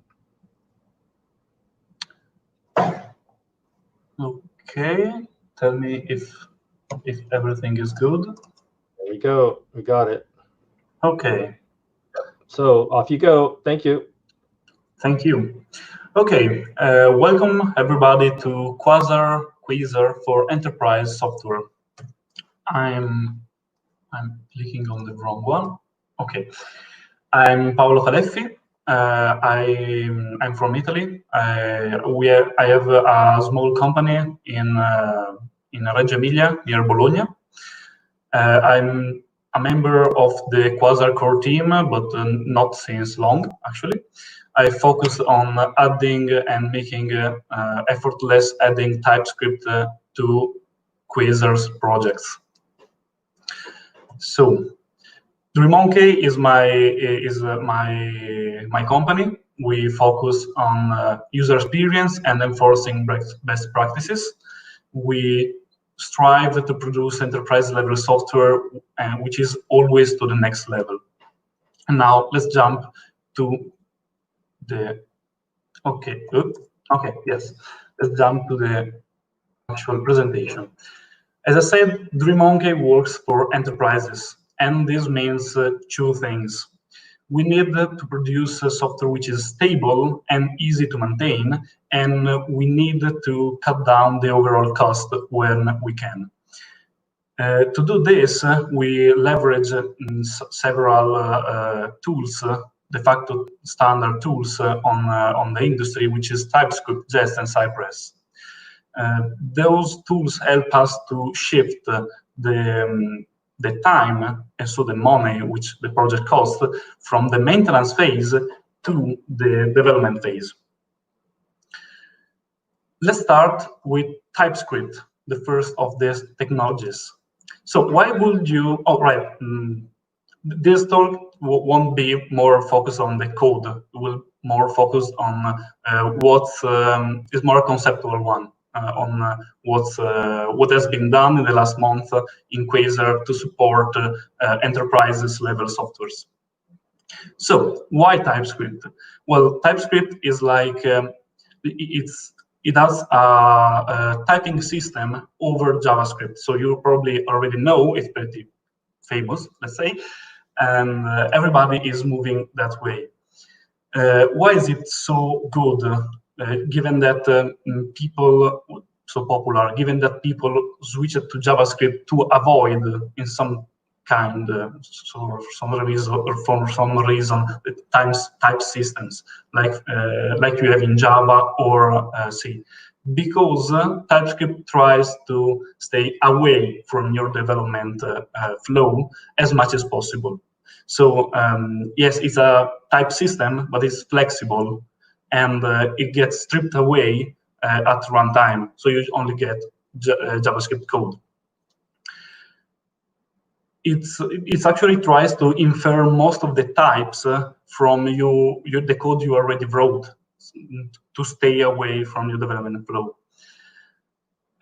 Some studies show that it prevents up to 15% of public bugs. What is a public bug? Public bug is a bug which gets reported when your app is already in production, when it is accessible to the public. But TypeScript actually helps you also in the private phase, so before going live. And we talked before about moving the project cost from the maintenance phase to the development phase, and TypeScript helps you with this, especially with this, removing some class of bugs you could bump into. I will try to add also some real life example of what I encountered in my work. For every tool I will explain. So for TypeScript, I will say always try to use the strict true option you will have. I found some enterprise code bases which wasn't used this one, and they tasked me to check why something wasn't working, and I just like enable the flag, search for the red underlines, and say, oh, that's here, because like you're passing a number and you expect a string. It's easy with a type system, and that's all. But it actually feels it makes your development slower, and it's true up to a certain extent, because as I said before, it moves the problems from a maintenance phase to the development phase. So yeah, you're developing slower but safer. So, what's new in TypeScript for Quasar? At the end of 2019, we only had types for the UI library. Up until now, like in the past 6 months, we worked to add a better TypeScript integration, and we added typings also for the CLI related stuff. So for boot files, configure files, store, router, etc. There's been added via wrapper functions, so knob function, which only apply types to the parameters and to the return type. We also moved the native TypeScript support from the app extension to the core. So you will just need to add a bit of like add a flag in the Quasar configuration file, and you will be up to go for TypeScript. You can also choose your personal flavor. In the starter kit, we integrated composition, class, and options API. So you can choose the one you prefer. Composition being the newer one and a bit unstable right now. They're working on the compatibility layer, the compatibility package with Vue 2. The class API is the most TypeScript user has been using up until now, because it offered the best TypeScript support, and options API is the one we already know, and the standard one. There's been also a lot, much more stuff going on, but let's stop like this and let's see what are the next steps. So we are planning a migration of the UI code base to TypeScript. We are evaluating the option. It will probably be a progressive migration, not one at a time. But we'll see if we manage to do it like this. It's not certain. Nothing is set in stone, actually. We are also exploring the idea of moving the documentation, which is currently storing in a JSON API. Moving it to the TS docs, and then extract it from there to generate the documentation you all use. So how do you add TypeScript to your project? Well, for new project, it's easy. You just use Quasar create and you choose the TypeScript support option. And then you choose your preferred style, of course. For existing projects, there are quite some ways. We reworked the Quasar TypeScript app extension to become a one-shot tool which tries to migrate all your code base in one go, automatizing all the code updates it can. Ensure you can roll back if you want to take this path, because there's no uninstall option for this. So put up some kind of version control on, and then check everything is good. Also check out the docs, of course, of the app extension, which will explain better how it works, and expect some bumps, because migrating a full JS project into TypeScript will generate a lot of errors if you do it on one go. If you want to proceed with a more progressive migration path, you will probably want to enhance the current project by following the docs. We put a page on documentation, and there are just really few steps, just adding the support TS flag on the Quasar configuration file, creating the TS config JSON, and make it extend from the Quasar preset. You can also just create a new project and manually copy over the files of your project and see from there how it works. Please, before attempting to migrate a project to TypeScript, read the official documentation, because we will always try to help you. Me personally, usually try to help you to migrate if you bump into some integration issue, but we cannot really help you if you don't know what we are referencing and the general context of TypeScript. So let's move to the second tool, Jest. Well, why would you use Jest? Jest allow you to use unit tests, and unit test will allow you to improve the stability of your system at the component level. So we will be sure that the components will behave in a certain way. Especially if you use also test-driven development, you will spot a lot of edge cases in advance, and this again is a way of moving the time spent on bug fixing, bug spotting from the maintenance phase to the development phase. Your code, your coding quality will also improve, because usually easily testable code is also more clearly organized code. Some studies shown that using unit tests and TDD could reduce from 40 to 80% of all of the overall bugs. So the private and public ones we discussed before. We actually worked on. We did a project for an enterprise which asked us to avoid testing from the beginning because they thought it will slow down the project. Actually, we spent 3 more times doing manual testing than we would have just creating the automatic tests at the beginning, from the beginning.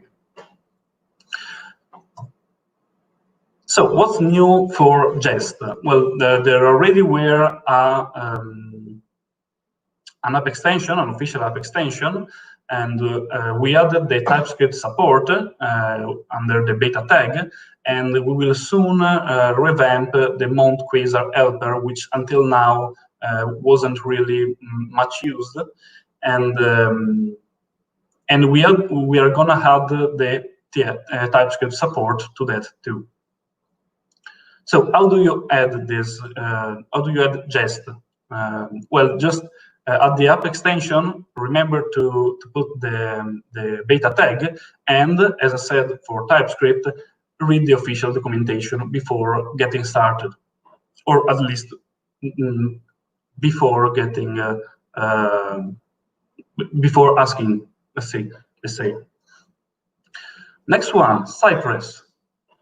Why will you use Cypress? Well, end-to-end testing helps you guarantee the stability of critical features at system level, as opposed to Jest, which guarantee it at the component level. We actually learned this the hard way, because we had a service mostly for internal stuff, which was exposed online, and we didn't have end-to-end test in place. When we tried to, at some point, we noticed the social login wasn't working anymore, and we noticed it when it was already in production. You don't want this to happen when your product, of course, is in production. So you can usually the standard, the classical test, end-to-end test you will do, first test you will do is to just add the check if you can perform the login, visit all pages, and then log out.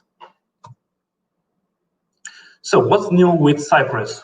We added the TypeScript support, you will guess at this point probably, and we updated the dependencies because they were just slugging a bit on the Cypress official release. We'll also soon release the first stable release, because this package never exited beta since some months. How do you do this? Well, just add the app extension as with the beta tag, of course, and as I said for the other two, just read the official documentation. Cypress actually has a good page on the documentation about TypeScript support. So what have we learned today? We learned about TypeScript, Jest, a Cypress integration with Quasar. We try to manage the integration for you so you can learn and use the tech you like. If you love Quasar as we do, consider start a monthly donation. You can do this with money, or you can do this with your time. Of course, money is always appreciated because Quasar is based on donation from the people using it and the company using it. But you can also help with your time, helping us answering on our channels like Discord, the forum, and the GitHub issues, or sending PR to bug fix problems, so we can focus on the more general, on the more general problems and add more features. If you want to sponsor a new feature which you think will be beneficial for all the community, please get in touch with the Quasar team. So this was everything I had to do to say. Thank you. If you want to follow me on GitHub or Twitter, there are the handles. Awesome. Thanks so much, Callo. Just want to make just to clarify one little thing. When you were talking about Jest, the new stuff, that's the new stuff coming to Quasar. Yeah. It's everything. All the what's new is what's new in the integration between the tools and Quasar. It's not about what's new in the technology. Yeah. No, very good, very good. We do have a couple questions for you. The first one is, let's say, a starter or I don't want to say newbie, but a newbie to TypeScript. And he's saying, if I start and it's Matya Moharif, I hope I said that right. If I start a new Quasar project now, should I start project with TypeScript, or should I wait for Vue 3 and then add support for TypeScript to the project? Well, I will say you should start with TypeScript, but just remember that TypeScript isn't needed for all the projects, all the Quasar projects. So if your project will be pretty big, like medium to big one, you probably want to start with Quasar with TypeScript and enable the composition API to leverage, because the composition API is really similar. The package we are using is the official one, which is really similar to the composition API, which will be in Vue 3. So if you plan a migration later on, starting with TypeScript and composition API will be probably your best path. But always keep in mind that currently the composition API package for Vue 2 is not production ready. So if you want to take a risk, it's up to you. Right. So we can, or users of Quasar can start a new project using the Vue 2 plugin for the composition API. That's what's not production ready, right? But they can get their code ready, let's say, to basically implement Vue 3 when it comes in. So, having a project that's going to take, let's say, I'd say about 6 months to start getting going, then there's no problem doing that. If you want to get your project going and get live, they're a little bit more risky to go with the composition API right now. Just a little bit. It's pretty stable. I've heard of people using it in production too. So yeah, we are using it in production in some projects. It's actually probably it will be market stable in some months. They are being finalizing the package for release 1.0 in some months. Yep, and we know Vue 3 is going to be generally available in August. Is the plan from what Evan Vue? I think it's probably like in August will be the first RC, if I heard well. I think July. Anyhow, I thought it was July. It doesn't matter, but it's going to be coming in the next couple months, so that's cool. Yeah.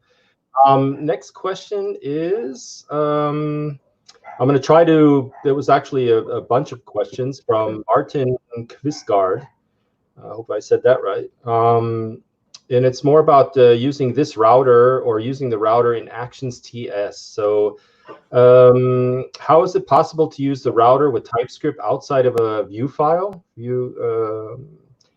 in a file like actions TS? And then the general question is it an anti-pattern to use the router in actions TS? Well, okay. Right now, I probably should say I am not really good with Vuex. So actions, I think, is related to Vuex. I usually don't use state management for Vue, especially since the composition API has came out, because that adds a level of reactivity which allow me to avoid Vuex. I actually don't know. I don't want to give bad advices to people, so I will probably just, if I can, avoid to answer about this, because I have not enough expertise on this. Okay, all right. Last question is, I'm thinking they're asking about with Quasar, but can we use the E2E WebDriver testing with Cypress? Or maybe it's just, that's the question. From Anton. Actually, I think there was the idea to add many testing harness to Quasar. So not just Cypress and Jest, but many others. Problem is we just I'm taking up one after the other. So I don't remember actually if we already supported. I don't think so, but. Does the E2E WebDriver say something to you? It doesn't say. WebDriver, yeah, it's some kind of like Cypress, as I remember. It's named actually in the Quasar testing. Okay. The Quasar testing page. I don't know enough about testing at all, so it's. Yeah, it's. I don't use it, so I don't use it personally. So I don't have really good advice. I'm sorry, because as in that there are many spots and still a newbie in this part actually. Yeah, but Quasar is breaking frontiers everywhere. So we want to. That's one of the things that Razvan is. I can tell everyone that Razvan's. He's almost. Well, he's very. The German word's coming to me now, but penibel is the word I'm looking at or want to say. But he's very not picky, but he's very specific that Quasar is the top in class, right? So when something is done in Quasar, he wants it to be something that gives developers the top in class when it comes in, and that's with Jest, with Cypress, with TypeScript. It's the same with Icon Genie. He rebuilt that so that it's that top in class support for icons. Everything he does is really has top quality. And that's something that I think we all from the team appreciate from Razvan. So I actually checked the Quasar testing documentation. We have the testing harness for WebDriver IO, but I don't think it has been updated much in last month. So I will have to go back to it and try to check it again. Yeah. So Martin Quisgard, you can join our Discord server and generate some interest there about that, and then we'll talk to you there about Anton Elkin about the E2E WebDriver. Good. So Callo, thank you so much. I'm gonna get Jeff in. Thank you. Hey, Jeff. Hi, Jeff. Bye. Yep. Bye, Callo. Thank you so much. Jeff, how you doing? How's things in Canada? Good. How are you? Do you hear me fine? I can hear you. Good. How are things in Canada? Warm today. Warm? Yeah. How warm? Oh, probably 22. That's warm. Well, okay, that's comfortable. it's comfortable. Yeah, t-shirt weather. It's warm when it gets to 30, but last week was a lot of rain. Yeah. All righty. So if you could share your screen, then we'll get you rolling. Yeah, let's see which one.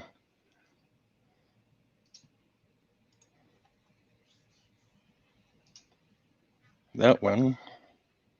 Let me see if I can fix this first.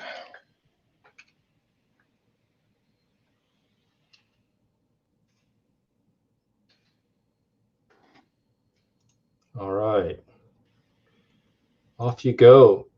Yep. Okay, so a lot of people, you know me, I do a lot of app extensions, UI ones. So that's what we're going to be talking about today. First of all, a little bit of introduction. My name is Jeff Galbraith, also known as Hawkeye64. I live in Calgary, Canada. I started programming in 1980 with C and C++. I've worked for many companies, including Microsoft, Honeywell, Vulkan, WildTangent. Not sure if you know all those companies, but there's plenty more where that came from. I taught at Bellevue Community College for 5 years in Washington State. Moved back to Canada. I'm currently working for IntelliView Technologies. We use Tensor to help us detect pipeline leaks, gas and oil. We build a camera system for that, and we use Quasar as the front end for it, and have a lot of microservices on the back end. I'm a core team member of Quasar Framework, and you probably are more well known about some of my things like QCalendar, QMarkdown, QMedia Player, ESLint, Plugin Quasar, the Guru Discord bot, and a lot of others. And you probably also know I'm very, very big into FOSS. I do lots of contributions. And the gray hole you see there is because I've been doing some stuff on GitLab. So why create an app extension? Well, you can enhance the Quasar CLI behavior with new commands. You can make a Quasar UI plugin, which is what we'll be talking about today. You can build, launch, and control an API server, hook, combine, and extend Quasar core components, or wrap a non-view component for use with Quasar, and many more.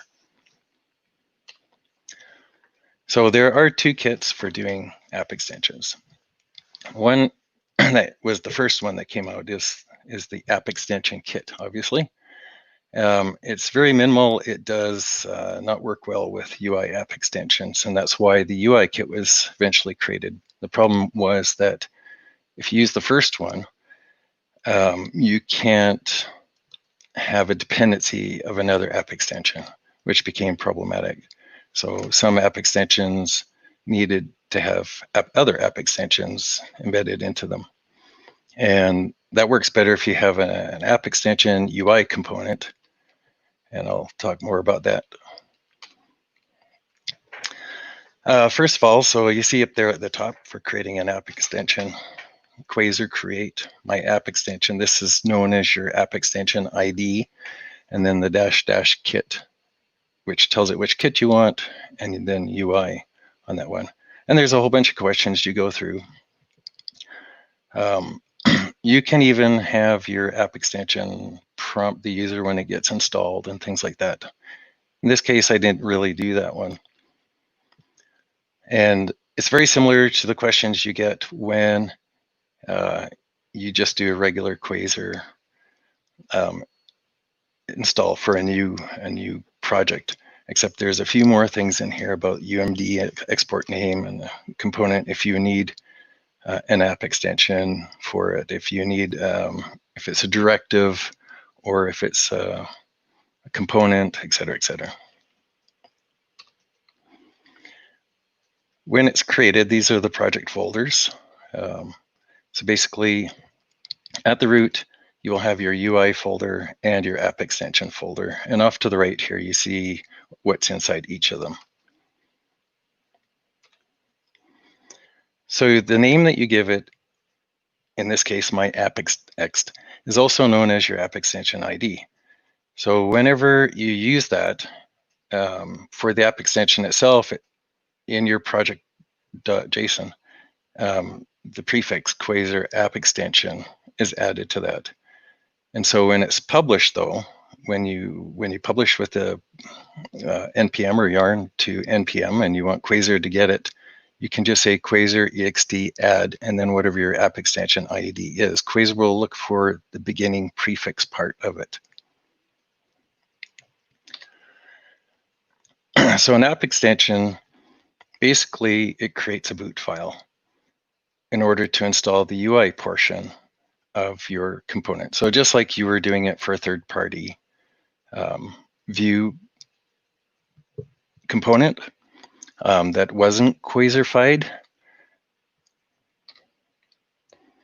And then the app extension has some abilities to extend Quasar configuration file. So that's where this file comes in play. So first of all, it pushes the boot file, which is the register.js, which is up at the top there.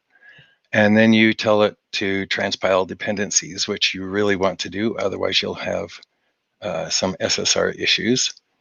And you also want the style sheet to go through to also avoid SSR issues. So you'll see here, the transpiled dependencies has the app extension my app ext, and below is the UI my app ext for the style sheet. And then you can say whether or not it's compatible with this version or that version of Quasar or Quasar app, or even a third-party app. So if you're writing a wrapper around a component, Vue component, you could say it needs to be a certain version. So on the UI component, I kind of touched on it. The app extension ID also gets a prefix, which is Quasar UI, and then your app extension ID. The component itself can actually be installed as a separate Quasar, component. In this case, the user would probably have to make their own boot file if they don't install it via the app extension itself. But this is the one that you could use for a Vue CLI, and then they have to write their own plugin code. And the UI version also creates a UMD version so that you can use it off the web, and that's how we do things like CodePen. So the UI component also has a registration file. It imports your version from package.json, and it imports your component and does some exports on them. And then the default export has a low method that Vue will see. It looks for install, and then it registers it with Vue. And this is the default code that gets created as an example. When you create your app extension, it just imports QBadge and then uses it. And you'll notice here that it uses a render function. So one thing, well, add your code to the files that are necessary. But one thing you just notice is it uses a render function, and that the UI kit does not use Vue templates out of the box. So if you're really used to using Vue templates, there are some ways to do that. But render function is really great. And I'm not going to talk too much about it right here, but this is, there's an URL here, and I see that Scott's already posted it. But if you read that, you'll understand more about render functions. One great thing I find about render functions is when I'm debugging and trying to find issues, I can stick the debugger code in there, breakpoint, whatever, and not a problem. If you've ever seen the compiled code for a template file, you can get lost in it, and because you didn't write it, obviously, and it's generated by something else, and also trying to get the debugger to stop in it is a real pain. So the UI kit also comes with a dev project, which is also a Quasar project, and it has in it a pages folder, and when you add pages to that folder, they'll automatically show up, and I will show you that in a moment. But this allows you to test your functionality in isolation. So for each page you make, you can create something that just tests one thing. And I think what I'll do here, show you quickly. oops, wrong one. So every time you create a page, it comes up in your test pages here. So just create names for them that is logical, so you can find them. And what I do is I put them up at the top, the ones I'm currently working on. For instance, this was just to test a method that I wrote that adds time to my timestamp for QCalendar. So if I just increment, then it would wrap over to the next day. And then you can go back to the home and look at something else. So if you wanted to look at current time, this is my test for that one. This uses a slot to write the data in QCalendar.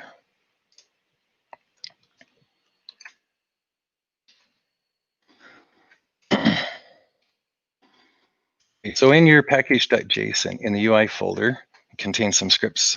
So one thing I did find out early on is really test in SSR mode. Something you'll do breaks in SSR, and if you have people using your component, they're not that happy about it. Sometimes it's, if you don't keep testing with SSR, then you break it and don't find out till later. It's much harder to figure out what the problem was. And then from the UI folder, you can type yarn build, and that builds your UI kit. And this is the output of it. Very similar to the Quasar app pre 2.0. Of course, Razvan also wrote all the code that does this. So that would be why it's very similar. And then you can npm publish or yarn publish your UI after you build it. And then also do the same for your app extension. That way, both of them are out there. And when you do the yarn build, it synchronizes your versions for you. So that way you don't have to worry about the app extension itself being a different version than your UI component, because that gets complicated and confusing for users.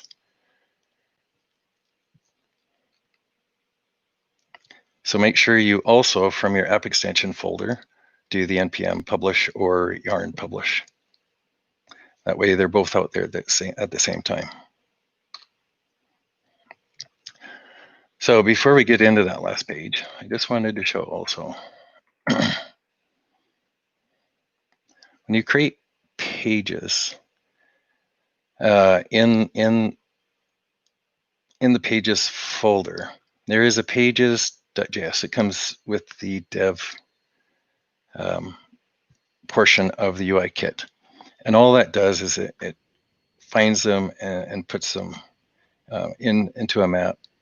And then the index just does a page in pages. And that's where you get your listing. And then one more thing I wanted to talk about.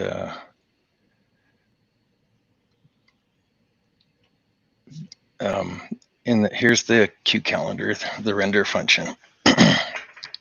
So I probably have to say that of all the app extensions I've written, the QCalendar render functions are probably the most difficult that I've ever had to deal with. And right here, it probably doesn't look like much. I'm collecting some data.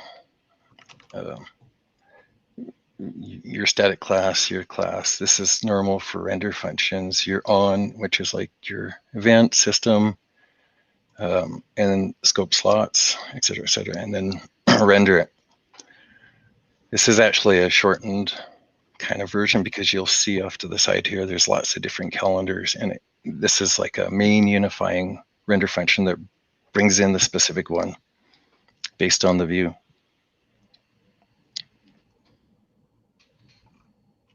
Okay, so my final slide, basically, if you want to write app extensions, you can ask in the app extension channel on our Discord server. Always test with SSR. If you also, I test with SSR, Electron, Sometimes capacitor and Cordova, if I know that something's supported there. For instance, the QPDF viewer doesn't work under Electron because it doesn't have that functionality at all. Well, previously didn't, but then we added in the PDF.js. Anyway, publish your UI component and app extensions at the same time. And then also a good idea, create a site that gives your user good information on the properties and the usage of your component. Awesome. So Jeff, thanks so much. Funny enough, there was no questions. People were talking to Paolo while you're doing your thing. But no, but you know, app extensions are, I would say, and I think you might agree, also one of the advantages to Quasar as a framework. I mean, everyone else would be, I wouldn't say chugging along or you know, experimenting basically with Vue CLI plugins, which we can also with the app extension also get into Quasar with boot files. But the app extension is basically where the developer can put their fingers into the whole Quasar framework. It's not just you know, a plugin to do something with the UI itself, but you can actually do things with the CLI. You can basically scaffold up, if you wanted to, a whole back end. Yeah, you could actually write like a static server, right? Yeah. So and Jeff, like you said, Jeff is our main go-to person when it comes to app extensions. And we'd invite or love to see anyone and invite you to our Discord server to talk to him, hit him up on questions if you're going to start them. And the thing is that also app extensions, as we get more and more, we're probably going to need to have some sort of a repository to I mean, currently we have a page where we're noting these things, and there's also a lot of app extensions being created out in the wild. And we're going to have to get those centralized in some way, so that basically anybody using a Quasar app can then just install an app extension. It's very easy.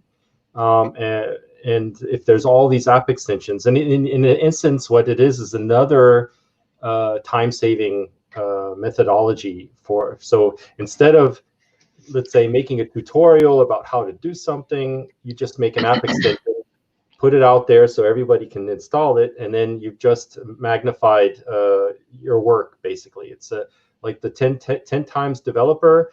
Quasar is the 10 times framework. Yeah? Absolutely. Yeah. All righty. Jeff, thanks so much. Now we're going to get Allan on. Hey, Allan. Hey, are we going to try this again? We're going to try this again. Jeff, thanks so much. Talk to you later. Yeah. Let's see. There we go. All right, you'll have to bear with me a second because Firefox isn't showing me a nice dialogue of which screen I can share. There it is.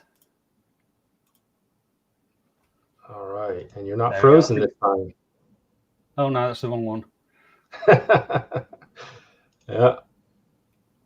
All right, give me a second. I'll have to find. I've got 4 monitors, so excuse me, guys. This might take a. Right, that one. Okay. That looks better. Yes. Awesome. That's much better. Yeah. Well, at least you haven't got my face frozen on screen this time. Nope, it's working. Brilliant. Okay. Well, thanks everyone for sticking around up to this point. Sorry, Scott, were you going to say something then? Yeah, I just want to say off you go and have a lot of fun. So it's been nearly 3 hours, so we really do appreciate you being here for this conference. So now we get to talk about Bex. So Quasar's brand new mode for browser extensions, something that I'm very fond of, and hopefully in this presentation you'll see the passion I have for it. So what are we actually going to talk about during the presentation? So a little about me. We'll look at that first. Who I am, why I'm here talking to you about browser extensions. What is Bex all about? And then Quinn, we'll have a look at what Quinn is. It's a browser extension that's been written for the Quasar community, for you guys, but it also serves as a really good teaching tool for this conference as well. And then we'll spend a moment looking at the future for Bex, what we're going to do in the future and actually how you can help with that. And then we'll spend a few minutes. If you've got any questions, you can watch me squirm as we go through those. So feel free, pop them in the comments and we can look through them. So first of all, a bit about me. As you know, my name's Allan. I'm a senior dev on the Quasar core team, and I'm the Bex lead. I fell into this role really with Bex because of a contract that came up for me. Somebody wanted a browser extension, and now I'd not written browser extensions before, but I had no intention of writing UI code myself. That's what Quasar's there for in my mind. So there was only one solution for it, and that for me was to make browser extensions work with Quasar. And it's something that you guys had been asking for a long time. So it felt a good time to actually do this. And this was brought together. So as far as myself, hobbies, I enjoy running, but you won't really notice that looking at me because I enjoy eating more than I enjoy running. Playing games and playing guitar, you know, standard geeky stuff. So historically, I'm a cabinet maker. I actually make furniture and I still do that a little bit here and there. But from a programming perspective, I started making gaming logon scripts and websites. And then I wrote a tool for Call of Duty Black Ops that managed the servers, Black Ops 1. So I was known as Sly Dog back then when doing that. So SCOMMod was a good part of my history. But then I fell heavily into e-commerce development and I got into management and I learned a lot through that experience, but 90-hour weeks weren't really suiting me. So I actually broke off from programming and turned to window cleaning. So I could spend some more time with the family. But then once a programmer, always a programmer, I found that I needed some software that managed my window cleaning and everything else out there was just, it was a bit rubbish. So I wrote my own and that's how I actually came across Quasar. I needed a tool for the job and Quasar was that tool. So I'm now doing full-time contract development work and this is essentially what's got me into this browser extension mode with that contract work. So there's social information there at the bottom as well. Feel free to hit me up on Discord. But now, what is a Bex? Let's have a look at the nitty-gritty of it. So Scott wrote an interesting article when the browser extension mode was launched. And he said, if you've been in a hole for 10 years, then you probably won't know what a browser extension is. But I'm sure that everybody here at the moment knows what they are. We use them on a daily basis, don't we? For instance, AdBlock, TamperMonkey. Generally, there's something that run in the browser that perform a specific task. Now, under the hood, if you've never written one before, they're built using HTML, CSS, and JavaScript, which is why it's a perfect marry to Quasar, because Quasar writes HTML or compiles into HTML, CSS, and JavaScript. And this is important because it can be either a single root on your app or it can be the entire Quasar application. And we'll actually get to see this as we look through the source code, how it can actually be just this single root. So the mode itself is supported by all Chromium browsers. Now, a small caveat to that, we haven't tested all Chromium browsers, but the API under the hood should be the same. So it should be fine. And then, of course, Firefox as well. Something I'd like to look at now is the anatomy of a Bex. So it's important, I think, before you jump into browser extensions with Quasar, maybe to go over the docs in Chrome or Firefox and just understand a little bit about how they want you to use a browser extension. And that will really help when it comes to using the Quasar docs as well. So let me just bring up the anatomy of a browser extension. And I think Scott's going to post the link in the YouTube chat for us as well. So when you add the browser extension mode to Quasar, as with other modes like Cordova and like Electron, you get this new folder, source Bex. Now, most of the stuff under here is actually quite straightforward. You've got some CSS, you've got icons, a manifest file, which is the instruction file for the browser extension. And this is generated automatically to link to the correct place for your Quasar application. But there's some interesting ones here that are really important and a key for Quasar communicating with the various parts of the browser extension. And that would be these ones ending in hooks.js. So here we've got background hooks, we've got content hooks, and we've got DOM hooks. Now we'll look at this in a bit more detail later on, but basically each of these hooks file, they've got access to something called a bridge. And this bridges the communication between each of the layers. Because when you go through the browser extension, you'll notice there's a certain hierarchy where communication can happen. And we'll have a look at that in a couple of moments. Oh, it's gone forward one. Right. So as far as the applications of a browser extension, they can actually be many things. You can have a full page application. So think of a new tab opening, and let's say you've got a calendar in there, much like the iCloud calendar. So just imagine you've got this browser extension running Q Calendar, and you've got a full page event planner that opens in Chrome. Really nice. But then you've got other ones that interact with a website directly. You can have the browser extension overlay a website that then interacts with it. But then think of things like Vue DevTools as well. That can also be done using Quasar, that type of browser extension. But then we've got the one that Quin's made for, which is a Chrome pop-up. So let's have a look at Quin. So Quin is Quasar's first official browser extension. Let's hope the first of a few. Let's try and find some useful cases. Now, it's primarily built as a tool for you guys. It's a tool for the community. But as I've said before, it's a really nice tool to help us understand how you use a browser extension as well. So when this code is made open source, and it will be part of the Quasar framework GitHub repositories. So when it's on there, you'll be able to go through and have a look at the code just to understand how certain bits wrap together as well. So let's have a look at it in action. Let's have a look and see what Quin can do. And once we've done that, we're going to take a look at the source code of it and see how it's actually working. So let me bring this up. Right, so hopefully you can see this here. So I can't zoom in the browser extension, unfortunately, so I hope it comes across okay on here. But you can see at the top, we have our QuinBex browser extension. So we click this, and this is Quin. So the first thing that we can see is we've got some sort of search. So we can actually do the Quasar doc search directly from this browser extension. So we move down using our keyboard, and or we can use our mouse. We click on one, and there we have it. And we've got our docs coming up in the background for us. So you go back up, you can search. So let's search for Q input this time. And there we go. Now, the keen-eyed of you there will probably have noticed something, that there was no page refresh. And that's a really nice thing, because what we're actually doing, this shows the power of the browser extension. We're hooking into the Vue instance on the Quasar docs, accessing the router, and we're pushing the URL. So the router does the update, sorry, to the URL. So we're not doing a page refresh.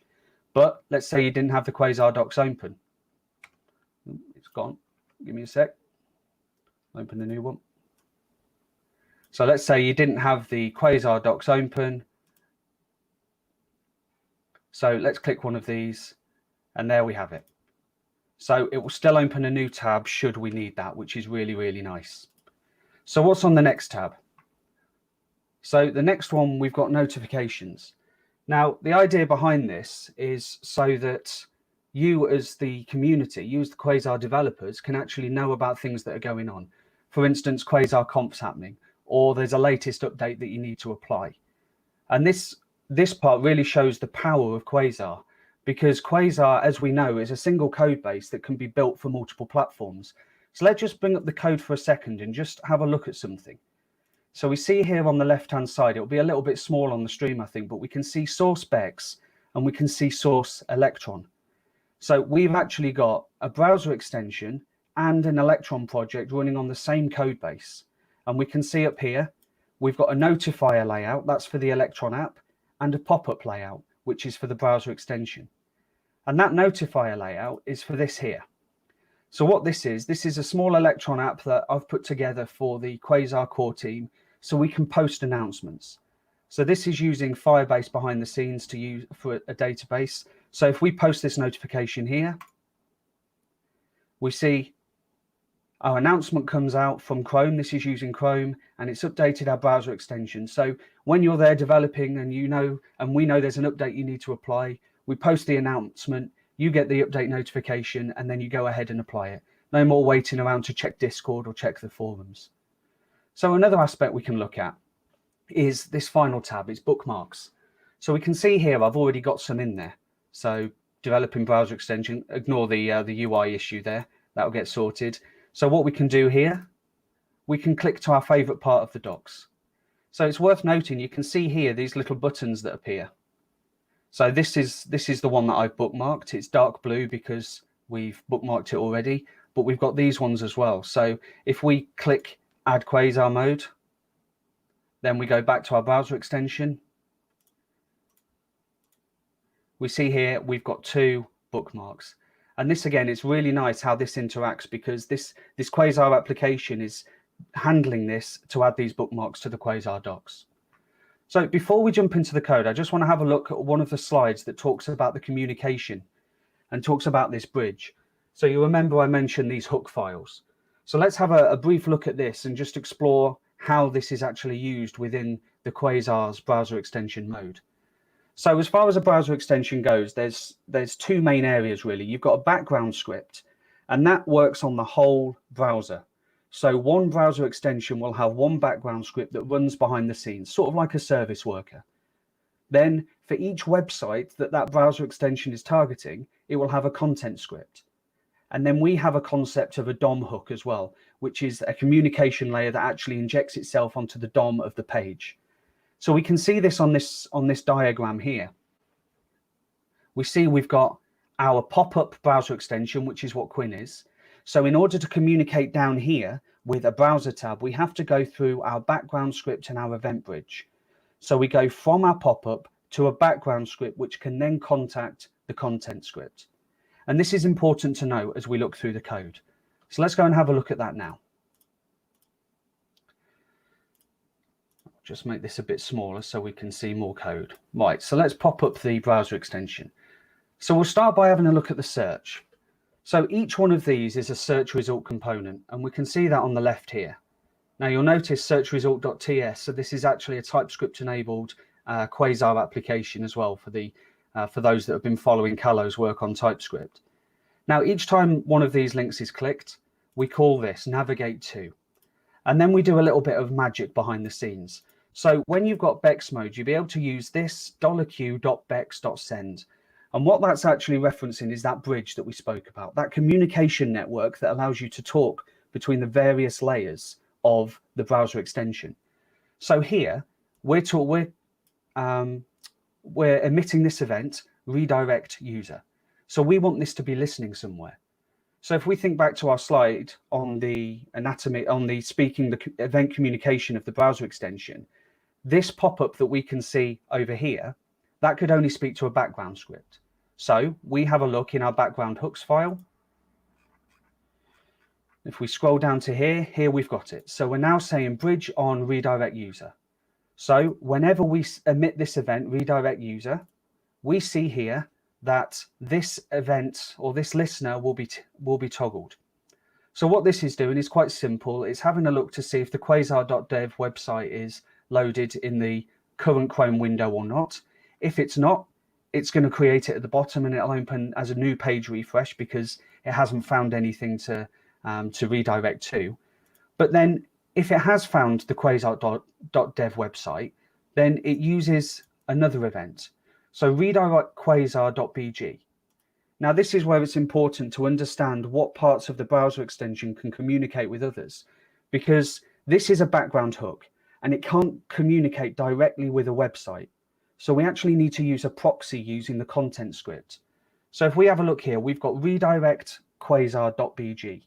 So if we have a look at content hooks here, we have redirect Quasar.bg, and that intercepts this communication and then it sends it down to the next level, which in our case is the DOM hooks. And we can see here we've got another bridge on redirect Quasar. And all this is doing, I say all this is doing, this is magnificent how you can actually do this. We're accessing the Quasar app root instance, which in turn has the view instance on there. And from there, we access the router, we push our URL, and this gives us the ability to just change the URL by clicking on it and having no page refreshes. That is a really powerful thing to do, especially when you think of writing a Quasar DevTools browser extension, because we have access to everything that Quasar application accesses, and it's really good to see. So the next part is talking about notifications. So again, this follows the same principle of these events that get fired back and forth. So it's a really good thing to understand how they work. And the Quasar docs are good for that. They give various examples of how you can use that. But If something's not clear, pop onto Discord. So for notifications, how does this work? Well, I mentioned earlier, we actually use Firebase for this. So what we do is, whether you're familiar with Firebase or not, it's quite straightforward. They've got the ability to call a collection, which is in our case notifications. And then what you've got is on snapshot. So this is essentially, Firebase will tell us when a document has been added, deleted, or changed. So we're just hooking into that and listening. So when there's a document that's changed or been added, we go here, we do a bit of sanity check to make sure we're not spamming the user with notifications. We add it to our Chrome database, and then we'll notify the user if they've not already been notified, and we want people to be notified of this one. But then you'll notice this as well. We've got bridge send new notification. So this again, given that this is the background script, we can communicate directly with our pop-up, which is the Quasar application. So in our notification TS, make note, bridge send new notification. In our Quasar application, this cubex on new notification. So the background script is listening for changes from Firebase. When they come in, it raises an event and it tells our Quasar application to go ahead and reload this list of notifications. Again, that communication layer working really, really well. So our final tab, bookmarks. So again, this communication, really good to watch.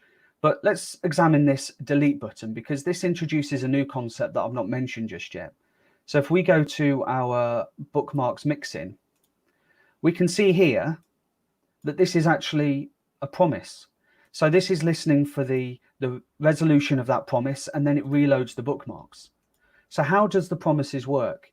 Now, this is interesting because behind the scenes, this isn't a promise-based API. This is a callback-based API. So what Bex mode is actually doing is it's faking it behind the scenes so that you can actually have a promise base on your Quasar application. So we see here we've got remove bookmark BG, and because we're in our Quasar app in a pop-up, we have direct access via the bridge to our background hooks. So we know that this must be in our background hooks. So let's just do a search for that. And we see it's here. Bridge on, remove bookmark BG. So this is an interesting bit here. This is the line that we want to be focusing on. So with this one, we just remove the bookmark that we've sent up that we want to be removed based on the key. But then behind the scenes, what the browser extension mode in Quasar has done is added something called an event response key. So when we send that, we're effectively resolving that promise to the Quasar application. So we're saying, yes, I've received your request. I have removed the bookmark. So resolve that promise. And what happens when that promise is resolved? Well, we go down here again, this load bookmarks. So it refreshes that list on our browser extension and it refreshes it. But what happens? There's a little bit more that happens as well there, because we've got send bookmarks to DOM. So what this is doing is it gets all the bookmarks from the Chrome database for the browser extension, and then it does bridge send again, and it sends the bookmarks using this DOM bookmarks BG. So it's worth noting again at this point, we are in a background hooks file, but we're trying to send a communication down to the website itself, to the Quasar docs. We don't have a direct link, so we have to proxy it via the content hooks. So if we look for DOM bookmarks BG, we will see that in our content hooks, which again just forwards that straight down to our DOM hooks. And we see here, this is listening for DOM bookmarks. And all this is doing is it's looking for the headings on the Quasar docs, it's adding the icons, and it's deciding whether they should be filled in blue or not.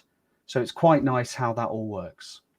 So that's been a really quick fire way of going through the communications on browser extensions. And I'm sorry it's been so fast, but we are limited on time. But I would highly suggest that just jump into them, have a look on the docs. There's some good examples on there for that. So let me just pop back to our slides for a moment. So I said we'd talk about the future of browser extensions. So I'd love to target Safari, I really would. But at the back end of last year, they actually changed it so they had to be compiled in Xcode. And at this point in time, I'm not sure how we're going to manage that in Quasar. But we can compile for other things like the application, so who knows? If you've got experience in this area, feel free to feed it back to us and we can we can have a look, or do an RFC on the issues list, and we can have a look at that as well. We also want to support more browsers. So we've got a little bit of documentation on installation on specific browsers at the moment, but not a huge deal. So we'd like to expand that and just iron out any bugs that might be there from people using it. Going forward, Quasar Dev Tools as well. That would be a lovely thing to have. It's something we experimented with, but that took a sidestep as we were getting Quinn ready as well. But then later on in the year, we're also looking to support Manifest version 3. And that's going to be released later on this year, hopefully. It's in beta at the moment. So that will add new things. It will change certain things. Apparently, the background scripts are becoming service workers for those that are familiar with service workers. So it's something that we're trying to do behind the scenes. So when you guys build a browser extension, you don't have to worry about all that mundane side of things. You just use Quasar as you normally do. Quasar build, mode, Bex, job done. And then finally on there, listen to the community and improve what we have. You guys make Quasar with the community, with everything you offer. So if you've got feedback about the mode, if you want to see something change, if you want something added in, feed it back to us and we can have a look at doing that. So now we're over to the Q&A. So I'm assuming Scott will jump in for us, and if there's been any questions at all. Yep. We got a couple. And by the way, great. You got a lot of good comments. It was a great presentation there, Allan. Great job. So the first question is Mustafa Najafi. This is also actually, well, he asked it just after Jeff got done. So it's not about Bex per se. It's more about what goes. How do we decide? And I think we can answer the question, but how do we decide which components actually become an app extension, or do they become part of the core framework? Yeah, okay. So that one generally, we will discuss it as a team, but a lot is dependent on weight as well. I think I actually saw that question pop up, and it was about Q Calendar, wasn't it? Why Q Calendar isn't part of the core components, but it's quite a heavy component when you think about it. So we want Quasar to ship as small as possible. We don't want to ship it out as a big package. So the more things we add in there, the bigger it's going to be. So the idea behind Quasar is to provide the core components that you need to build something better. And Q Calendar, from my point of view, and I'm sure Jeff would agree, is using a lot of core Quasar components to build something bigger and better. And that really does suit an app extension. Right. So almost the Q Calendar is almost an application on its own. I mean, it's the start of task management application. And this is just my personal opinion. Obviously, with Vue 3 coming out, there's been discussion about Quasar 2 needing to bring in Vue 3 with it. And then there's the question about all of the components that are in Quasar right now. And I'd almost, my personal opinion now, this is definitely very important to say it's my personal opinion, but something like Qtable, for instance, that could be theoretically an app extension in the end, to even reduce the core things to get things done, right? And then we should have a very big offering of thousands of developers working on app extensions and all kinds of extra app extensions that you can then pull into your application to get that kind of functionality. Again, this is something unique to Quasar, and you know, again, my opinion, I would love to see Quasar go in that direction. I'm going to be working my best to get it there, but of course, the team is involved. Razvad, obviously, he's the leader, and his decision is the last. The buck stops with him. But and most of the time, and that's what amazes me too, is that not most of the time, but practically every time, the decisions he makes are really, really good. They are. Yeah. So, where did the name Quinn come from? That's my question. Yeah. So, first off, when I had this browser extension in mind, it was sort of a practice run for me to get things going. And it was only going to be an update notifier. So the name Quinn actually came from Quasar Update Notifier. But then we wanted to expand it a bit to make it more useful for the developers. So we wanted it to feel part of the team. So we added the I in there to make it a name, Quinn. So it's like the Quasar butler. It's there to serve your needs whenever you need it. Something I didn't mention, I forgot to mention in the presentation, is that you can use Control Q to open Quinn up. So whenever you're doing whatever you're doing with coding, you just press Control Q, search for your component, hit enter, and you're there. So it really is there to serve you as you're developing using Quasar. So that's where Quinn came from. It's our little butler. Anton Elkin asks, what instance information is passed by the bridge to listeners in Bex? So by default, nothing. All the payload information is completely up to you to send, but it's worth noting on this point that the data that you send, it has to be serializable in the way that it's working. But as far as I understand the Vue 3 manifest so far, I've not digged too deeply, there is a way to be able to send complex data structures through as well that aren't serializable. So as far as sending a queue instance, you can't send that through at present because it's just too complex. But hopefully with Vue, when manifest 3 comes along, we'll be able to send anything and its mother through. Cool. So Anton Cherry asks, how would Bex get data? I'm assuming he means external data. He asks API question mark. Yeah, so it's just another Quasar app. It's just another application. So if you want to, I've written a browser extension that communicates with Amazon. It communicates with a lot of publishing websites, and you just communicate with their normal APIs using Axios as you normally would. As far as the database goes, you've got the Chrome DB for sort of persistent browser extension data. But if you want to fire something off to your own REST API, then you go ahead and do that. You can use anything you like. Awesome. And the last question, and the most important one, I think, is there was a couple this discussion going on. It wasn't really asked per se, but I could refer or infer it from the discussion is, when will Quinn be released? It's not too far off, actually. There's just a couple of issues with Firefox. It doesn't seem to want to know the width. So as soon as we fix these few things, so at some point during July, we'll have Quinn released. I'm confident of that. All right, July. So that's all the questions I have. Do you have any, let's say, final words for everyone watching? Yeah, I think at this point, obviously, there's been a bit of discussion going around with Razvan not being around this week, with him being unwell. But all I'd say is just don't worry too much. He's only human. Despite his coding abilities, he is only human. Yeah. Everybody gets ill. We wouldn't second guess if one of us was off ill for a week. So don't worry about that. Quasar has an awesome team behind the scenes. I'm not the most technical of people. I can get coding done, but we have some really technical minds behind Quasar. So when it comes to stepping up when we're needed because Razvan can't do something, then we have everybody on scene to do that. So rest assured, everything's still in hand, and we'll carry on as we always do. And thanks, obviously, for joining the conference. It's been a blast. Yeah, that's the same for me too. I think with that message, we can sign off. We've just over 3 hours. Actually, perfect timing. I was just thinking that the conference would be 3 hours, around 3 hours, and that's what we hit. We reached 300 people, so that's more than our dreams come true. And we're still at around 160 people. So thank you so much for visiting. We're going to sign off now.